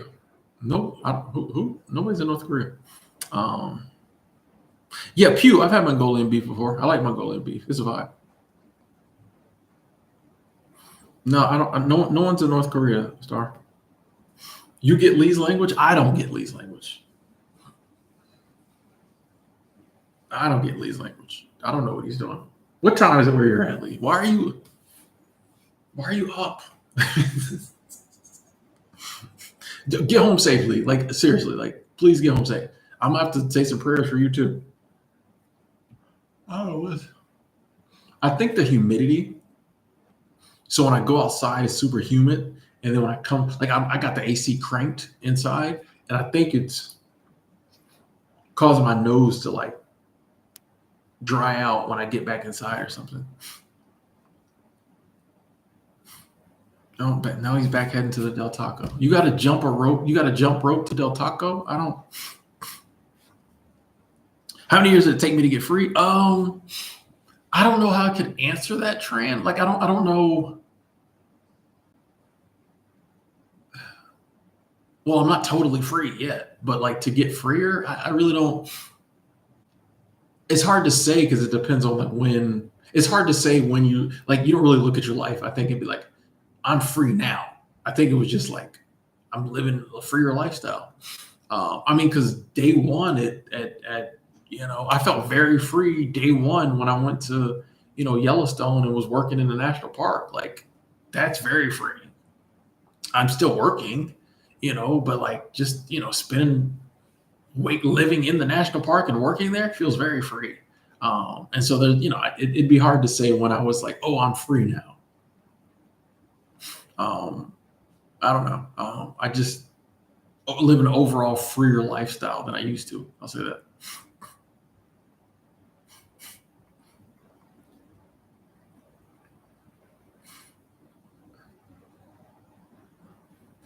It's funny though. The other sentence, all the typos. Del Taco comment, perfect.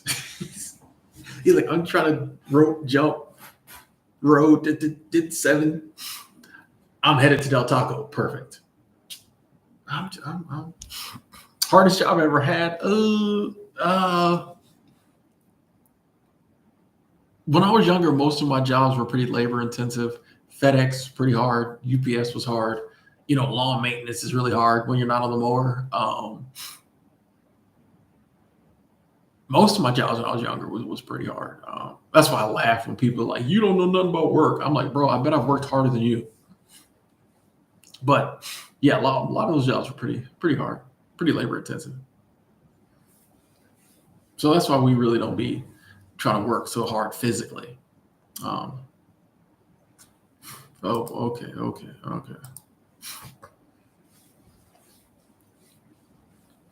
I'm deleting that comment, Star, because I don't want to get racial. And by the way, North Korea loves Dennis Rodman, and he's black. So that's all I'm gonna say about that. He's literally like one of the biggest celebrities over there when he goes. But anyway, okay.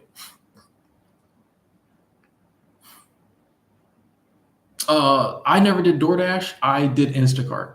So, and a lot of people know this story, but my friend Abby, my sister, we used to work together.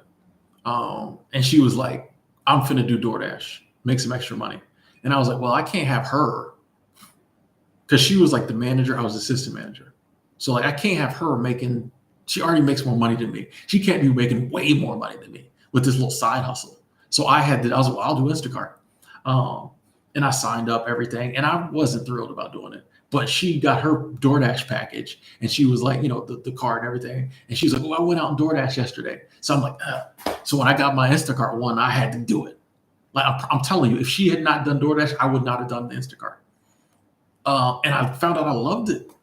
And I was making like munties, you know what I mean? Like this was up in Bozeman. A lot of people weren't doing it at the time. They didn't have all the bots and stuff. You hear other people talking about stealing the batches and the orders. So like it was Instacart was cool. I loved it. Like because like I eat the same stuff all the time. So when I shop, I buy the same stuff constantly. So it was cool. Oh, my stuff's on the way. Um, so it was cool to like shop for other people's food and come across stuff I never knew they had at the store.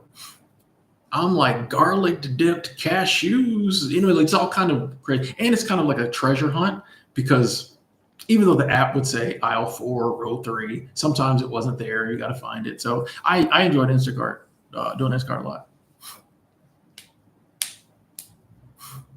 I don't know how far I lived, probably 5 or 6 hours from Disney World. Yeah. Lee Smith got the taco. What are we talking about? That's way too many emojis for tacos. Lee got the taco. See, this is. Hang on one second. I need to. I'm not going to get my food right now, but I need to put some pants on. That's what I'm trying to say. Yeah, put some pants.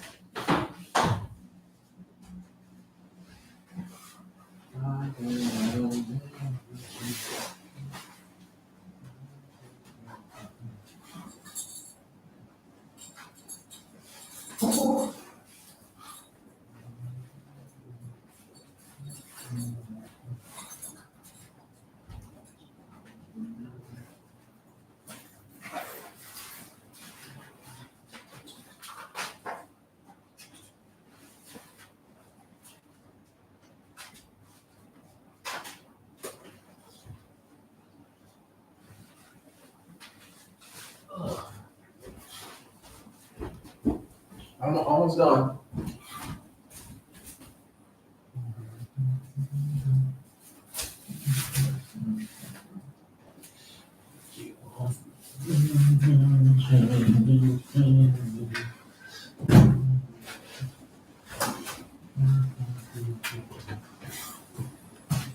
All right. I had pants on. I had my pajama kind of pants on. So I needed to put other pants on. All right. What is it? 227 baht. So we got 1, 2, and then we'll give them 240. Hold on. 240. Tip. Nice. Oh, Kevin, thank you, Kevin. Thank you. Super Chat Squad. Thank you so much, Kevin. Appreciate the love. Oh, snipe game. Angela got one. I was actually waiting for that person to come back, by the way, Angela. I was watching, so I'm glad you sniped him while I was away. So thank you, Angela. And thank you, Kevin. Super Chat Squad. Thank you. I like that. I like the inebriated fox. No. Runner's high. Actually, taxes isn't that hard. Yeah, it's not. It's really not that hard. I mean, because you owe state tax. Like it's cool because I'm from Florida, so like there's no state income tax. But you just have to pay the state tax for the state you work in. But if you're not a resident, you file non-resident, and a lot of times you get pretty much most of the money back. You know, if I'm just in a state working like 4 months on a little seasonal job, yeah, I mean the $300 I paid in, I'm gonna get like 200 back. So it's not. And in that instance, it's up to you to decide whether you file or not, because they're not going to come after you to give you money. You know, so if you want to pay the $63 it takes, you know, when you file with you know, a tax place to, you know, they try to get you with the state tax. You know, if you want to pay that to get back $150, you can, but yeah, state tax isn't really. It's not that hard. Like, no.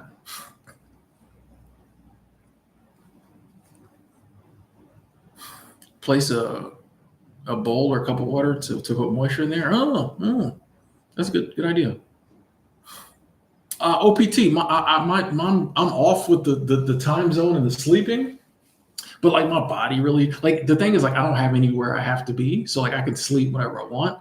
I was just initially trying to get on the cycle here, but it's not really working. So like I'll probably finish streaming, I'll eat, and then I'll probably pass out. So probably like 7 o'clock tonight or something, depending on when I nap out. And then I'll probably be up to like, you know, another few hours, and then I'll probably sleep till like 2 a.m. and get back. Like, so my body's adjusted fine, but yeah, my sleep is off. Kirk, glad you enjoyed the content. I have I told you how much I invest in crypto or meme coins? I just think it's interesting, and I appreciate you trying to present some information that could change my life. Um, I just think it's interesting that like the crypto people are so hardcore with it. It's like I don't know. It's just I respect it. I respect it. And you might be absolutely right. But we invest where we invest. I got nothing against crypto. I got crypto. I bought some Bitcoin just the other day. So like I invest in crypto. It's not a huge part of my portfolio, but I mean I think if Bitcoin dips again, yeah, back the truck up. Let's go. But I sold all my sheep, by the way. Yeah, I sold all my sheep. I did. I did. I was holding that for a while, and I was like, I can use that money. But I bought some Bitcoin just the other day. But yeah, I mean, I'm low key tapped in. I just not, it's not a big part of my portfolio. No. I'm missing out on chicken livers and red onions. I'm good. I'm a big hugger, Ricky. I hug. Yeah, I hug people. I'm a hugger. Yeah. I hug all my friends, male, female. We hug it. Like let's hug it out, bro. Let's hug it out. I'm a big hugger. Yeah, yeah, yeah. Yeah, I mean, there's energy. It's funny. I got a friend. Shout out to my friend Blair. She's amazing. She she does this new thing where like she hugs. She says there's energy in being heart to heart. So when she hugs you like this, she'll hold it for like a minute. First time she did, I'm like, what are you doing? I mean, I don't mind it. She's hot. I'm like, okay. She's like, no, I just like hugging heart to heart because there's energy. I was like, dang, I thought we was taking it up a level. But nah, she does. She does this thing where she like hugs you for like a minute. She's like, I'm the energy, our hearts. But yeah, I'm a big hugger. I'm a big hugger. Like, yeah, you gotta. There is my point. Bringing that up was like, there's energy when you actually touch somebody. And a lot of times we go through life interacting with people and we never have touched them, and that's kind of crazy. I think. Americans working abroad still have to file U.S. taxes? Oh, definitely. Oh, totally. Yeah, yeah, yeah.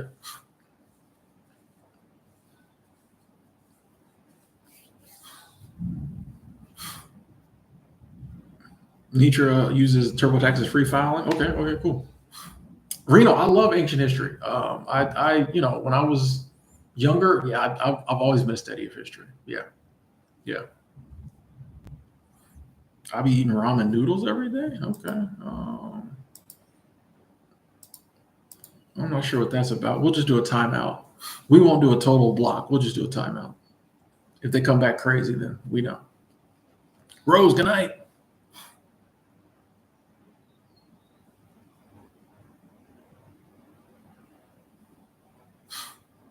Kirk, you telling me about stuff I already know about. Respectfully, I appreciate it, but I'm like you telling me about stuff I've been on. Like you assume that I don't know this stuff. Respectfully, so yeah. I've been on. I'm the one always telling people to look at AI. Yeah. The long hug sounds uncomfortable. It's no. I mean, like I said, it helped that she's hot, but like it could be. But I think that's kind of the point. We need to get more comfortable just having touch that's not sexual or whatever.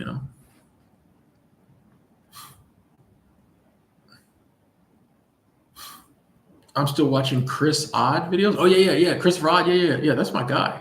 That's my guy.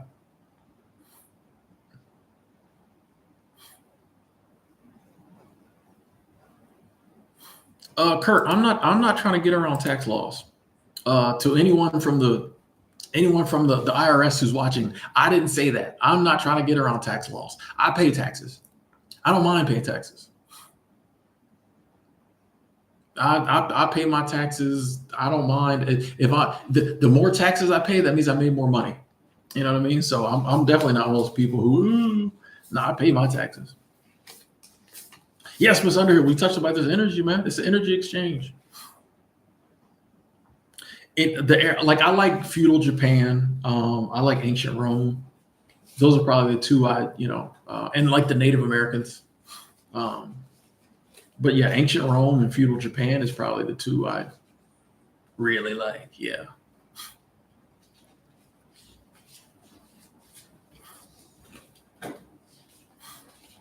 So hey, thank you. We definitely plan on it. We definitely plan on it. We got Robert checking and Robert Rum. I think my stuff is close. We'll see here in a minute. Yeah, I'm on EK. Like I get a lot from paying my taxes. Does the government use my tax dollars totally how I want them to? No, but like you get a lot of stuff. You call the cops, they come. The places I live, at least, like, there's parks, there's road. Like, yeah, I don't mind paying taxes, man. They pay for hospitals. Yeah, that's what I'm saying. Like, that's another one of those perspective things. Jim Rohn, the motivational speaker, was the first one who turned me on to that because I was like everybody else. I was like, I don't like taxes, and he was like, think about all the positives you get from stuff. That's another one of those areas where wealthy people differ a lot from like regular people. Like wealthy people is like, I don't mind paying my taxes, or I hire a lawyer that, you know, doesn't get around, like doesn't do anything illegal, but uses the tax code. Uses the tax code to lower my taxes. Um, you don't have to hate taxes. Either pay it or like, steady the tax code. But yeah, Jim Rohn turned me on to that. He's like, why do you hate paying taxes? Look at everything you get from it. He was like, you have to like, just the things we think just because everybody else thinks them, that you can think bigger than that. Now when I first started having to pay thousands of dollars every year in taxes, that hurt. That was another time I had to but it's funny, the first time, and I think it was 2021, I think it was the first time I had to pay like thousands of dollars in taxes. Um, that set, I was like, wow, I wasn't expecting that. So that kind of set me back. But that was one of those years they gave out these big tax breaks or whatever. And I got a check in the mail like 3 months later. And they were like, oh, because they redid whatever. Because that was still around the pandemic time. They was doing all kinds of stuff. I got like all of it back, but like $200. So I was like, that's a good lesson in, not jumping out the window over stuff and just doing the right thing. And, you know, Oh, Kurt, so you were kind of saying the same thing, not trying to, get out of taxes, but learning about it. Okay, I got you. Which I mean, like, I don't know. I sometimes I'll respond to things a certain way because, like, I do my research. So it's just like for me, and I'm sure there's some people out there with great advice about taxes, but I'm like, when I sit down and do my taxes, like, I steady. I got a good friend who helps me out sometimes. Like, so it's like I don't know. When you're on the internet, people are always constantly telling you what to do. Look into this. I'm like, bro, I do. You know what I mean? Like I'll be Googling, boy, like, what is this? What is that? Da, da, da, da, da. Like, I actually like doing taxes because it makes me learn. Because every now and then, something will pop up. I'm like, I don't know how to answer this. Like, I don't even know what that is. So, like, you know what I mean? You got to Google it. You got to read different what IRS website, like what the thing, yeah, taxes is kind of fun. So I don't like to rank things according to best. So, you know, um, blessed to have been to all the national parks that I've been to. I think I've been to 6. Oh, I think my food's here. 1 second. I'll be right back.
Bruh.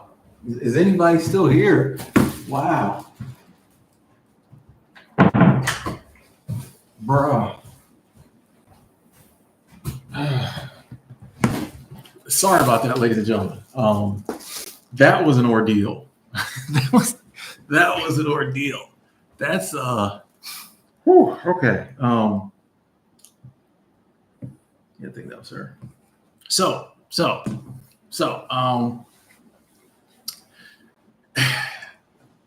you know, y'all know me. I order from Grab every day. No, you have to do a mukbang now.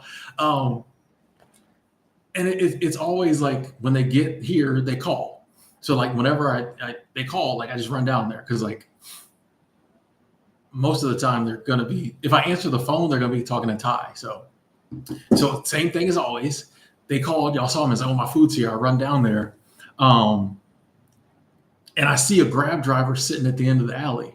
So I go up to him and I'm like, "Hey," and he's like, and I'm like, "Grab?" And he's like, "Yeah." And I'm like, he's like, "No, I'll go there." And I'm like, "Oh, he because there's a restaurant right there. There's no real address here, so I tell him to come to the restaurant." So I thought he said he put the food in the restaurant, but he was waiting for food from that restaurant. So I'm like, "Where's my Grab driver?" Because it said like they were like there, and they called me. So I'm like, "What's going on?" And then they called back, but like I don't speak Thai. So long story short, the dude took the phone. The other Grab driver who's waiting on his food, he took the phone and talked to her. And he was like, "Oh," they talked for a while. He's like, "Oh, 5 minutes." I'm like, but he didn't explain what was happening. So then she eventually pulled up with my food just like sitting in the basket. Like it wasn't in a. Usually it's in a bag, you know, like the heat bag or whatever. It was just sitting in the basket on the front of her scooter. I don't know. The whole thing was kind of sketch. And since she had talked to him on the phone, she thought that was me she was talking to. She pulled up just talking to me. I'm like, I don't.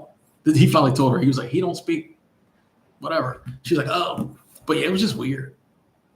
I don't know. Like I don't know what happened. Like something happened. So I don't know. Maybe her, because it didn't look like a normal Grab bike. So maybe her bike broke down and she jumped on somebody else's bike to bring it. It was just weird. The whole thing was weird, but it was super cool. That just shows how nice people are here. Because like, yeah, that dude just took the phone and talked for me, you know. So that was super cool. You know me, I'll be trying to just get my food and get back. So I was kind of like, where is she at? And I was like, man, they just sitting here waiting on me.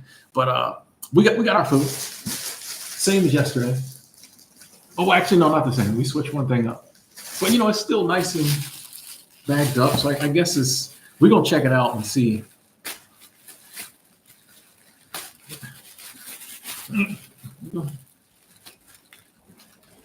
We're gonna check it out and just make sure everything copacetic. But yeah, that is the downside to ordering food in a different country if you don't speak the language. Is if they do have to call, like when they text, it's automatic, like it translates.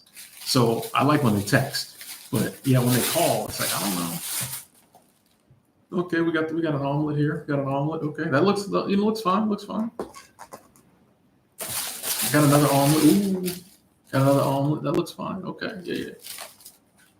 Okay. And this is just the rice and beef. It's not a ton of beef. That's the thing too. If you get beef here, they don't give you a lot. I've noticed that. Yeah, that's why I kind of like pork. I feel like you get more. But yeah, that was with all the promo codes and with tip, it was $7.29. So that ain't bad. That ain't bad. I'll tell you, when I get back to the States, I'm gonna miss the food prices here. Yeah, usually the scooter deliveries are fine. Usually there's no now the other day I forgot to tell y'all, dude brought me the wrong food. And it was a day I ordered like 2 things. And when he pulled the bag out, it had like 3 big things in it. I was like, I don't think that's I'm like, is that me? I was like, did I order that? But he didn't. I looked in his bag. There was nothing else in there. So I'm like, well, I guess that's me. And then when I got it inside, it had shrimp, all kind of stuff in there. I'm like, that's not me. And then I was like, part of me was like, well, I'll just eat this. And I was like, I don't know if I want to eat this though, bro. You know what I mean? You know, DoorDash is really quick about giving you your money back if it's wrong. Grab's not as quick, and you have to like take pictures of the receipt and the food and fill out this form. But they did the next day. They gave me my money back, so that was good. They gave me credits. But other than that, I haven't had any issues with Grab drivers on the scooters. Like they're usually really friendly, you know, especially since I always tip. So they're always like, oh, you know. Yesterday when I got that pork that was in the bag, I was like, I was a little nervous about that. But other than that, not really. Like if I don't have a reason to be scared, like the one today, I'm just kind of like, what happened? Like I would feel a lot better if I knew what happened. But I don't think anybody did anything to my food. Like, I mean, I eat DoorDash all the time back home. So yeah, people are pretty chill. Like honestly, I'll be honest, Angela. If I was more like social, I'm sure I could talk to people all day long here because they're really just friendly, you know. But it's usually me who's kind of like standoffish because I'm, you know, my social stuff. But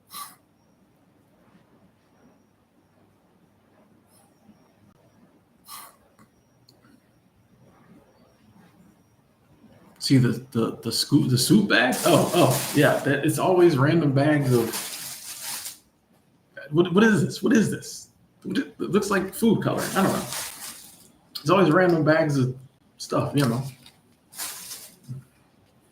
I wonder if there's a button I can click to be like, don't send the soup.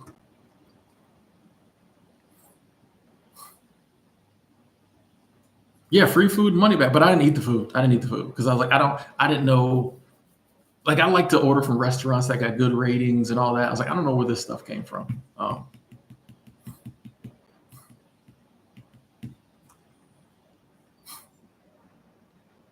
Lee, what is going on, bro?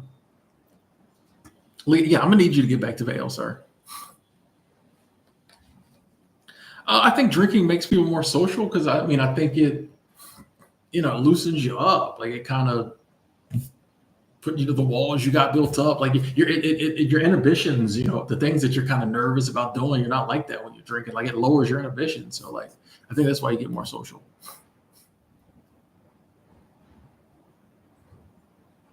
Eat the soup. Nah, I'm good. I'm good. Slap that juice on the rice. Nah, I'm chilling. I'm good. I like my rice juiceless. I like my rice dry. If there was a gravy bag in there, if there was a gravy bag in there, maybe. Little gravy, maybe. But just orange, bright orange. No, but look at this. Look at this, bro. I'm not doing that. I'm not doing that. That sounds like a bad night. I'm not doing that. Open the bag and smell it. Nope. Oh, I know you won't. I'm about to say you know me too well, Angela. No, like I'm not the slightest bit curious what that is. I'm good. It's gonna go in the trash with all the other ones. Oh, because I would love to try those soups. I get it. Y'all are foodies, stuff like that. You're like, ooh, nope. I just want the rice and the omelet, bro. You know, you would love to try it. Live to try it, love to try it. Same thing. Yeah, I you know, I like my rice juiceless. I like some things juicy, but not my rice. Okay. What would I be doing with my time if I did not stream, do videos, etc.? I don't really know. RNGD, I don't really know. I don't really know. Because I don't do much. So I don't know. Maybe if I didn't have YouTube, I would find time for a relationship. Maybe. I don't know. Possibly. See you later, Nicole. Chili oil. Oh, that sounds rough too. Oh, yeah, I'm y'all foodies. Y'all like to try stuff out. I'm chilling. I'm good. Am I the only person who like if someone else uses their phone, like cleans their phone off. No disrespect. I do it to everybody. I wouldn't be mad if I saw somebody do it to you, do it to me. Like I give their phone back and later they're like, actually, I would be mad if they did that in my face. But if I found out they did it, I wouldn't be mad.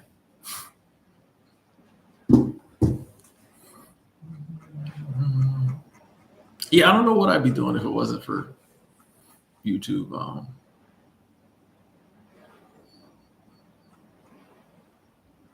More walking around, more. I'd probably be on some other platform.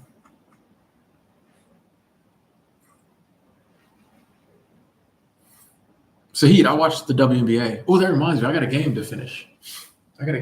Watching. I watched the WNBA. I watched the NWSL. I try to watch women's softball when I can find it. But yeah, I like women's sports. I don't watch any like men's sports really. Rice and then men's sport omelet. That's the. I'm gonna miss that when I get back home. I'm gonna miss the prices on the food. I'm gonna miss my omelets, bro. I'll eat one of those and then wait a few hours, eat another one, and then like for dinner have like the beef or whatever. $7.29, eat all day. The water and the ginger ales I got was another 64 baht, which is I can't. I need to learn to do the conversion in my head. I'm trying to see how much I spent on food today.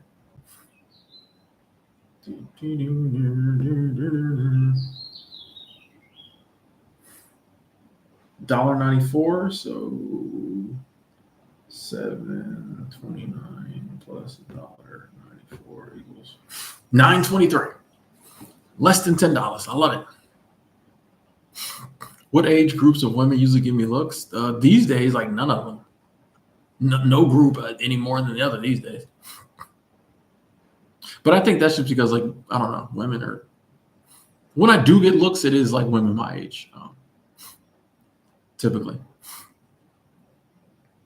Women's flag football, Team Mexico. The Mexico's got a really good team. Yeah, it's gonna be this is gonna be a really good season, man. I love this time of year because it's preseason. You're getting your first look at teams. Season's gonna start in a week or so. I love this time of year when you get to see the new teams and the new rooks come out. So I'm excited to see what Paige does.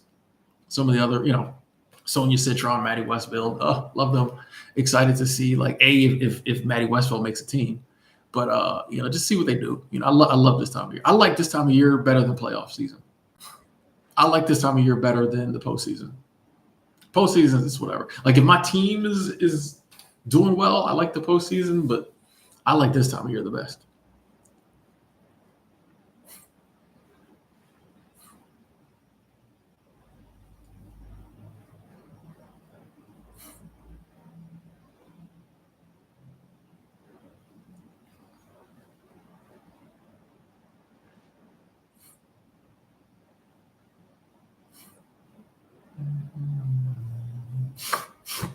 Now my nose is running.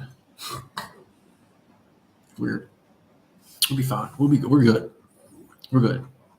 Got the world's best immune system. You can tell your immune system. I think you can manifest a strong immune system. That's what I do. I just tell my immune system how good it is. Hey, I appreciate everything you do for me, keeping me safe. You're the best. And I feel like I don't get sick as much as other people. Hey, Nick, what's up? Good to see you.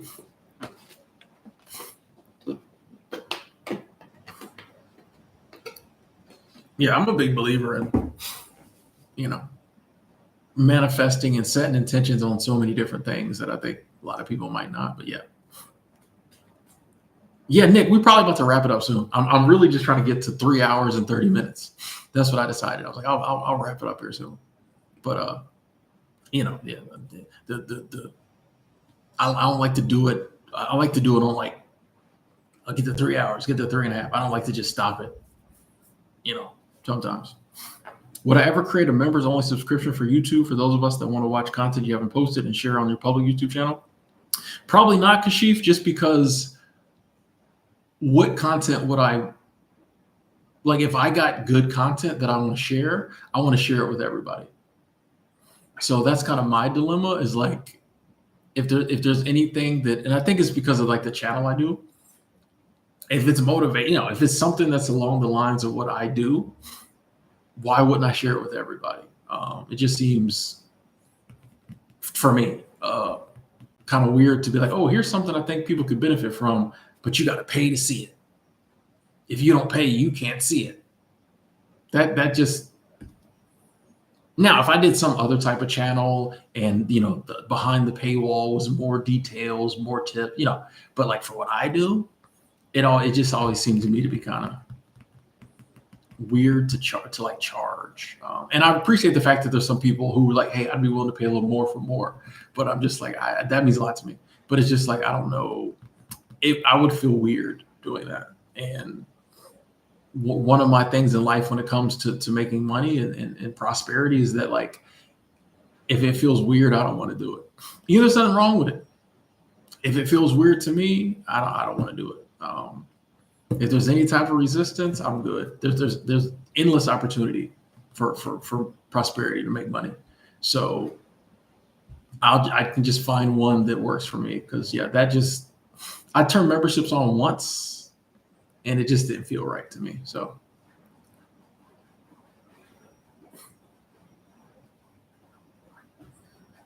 yeah, Sonia Citron. Yeah. Sonia Citron was like, I like her. Like, she's one that, like, I think, like if you're a true student of the game, I think you're a fan. You know what I mean? Because I just think her, like, you saw her in the game the other day. Who'd they play? Who'd Washington play? But she was going right at the vets. Like, she was just she just plays the game. She didn't seem scared. She didn't seem nervous. She didn't seem like super hype. She just played the game like she's always played the game. And I think players like that are, like, special. I think she could go far. So I'm watching. I got a few of some of her college cards on watch on eBay. Trading card. We watch it. I think she go. And Maddie Westfeld is just Maddie Westfeld. Like, that's my girl. Like, I love Maddie Westfeld. So I'm just hoping she makes a team and can get some good playing time and just, like, do well. Like, she seems like and Sonia Citron does too, but Maddie Westfeld just seems like a very just good, like a decent person. You know what I mean? I follow her on social media, so you see pictures with her and her dad, and, like, she just seems like a really cool person. And her sister is on at least made training camp at Phoenix, so we'll see if she makes a team.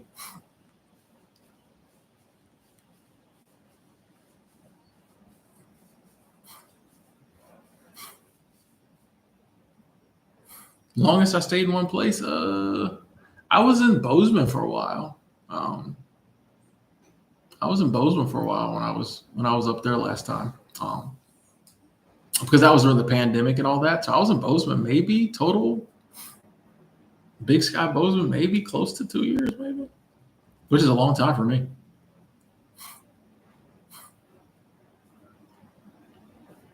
See, Shade, yeah, they don't be knowing. I'll be tapped in.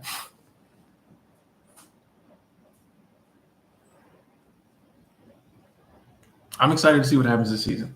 Anyway, ladies and gentlemen, I'm going to jump off. In the beginning of this stream, we stated our intentions, and I think we met all of those intentions. So I think that's amazing.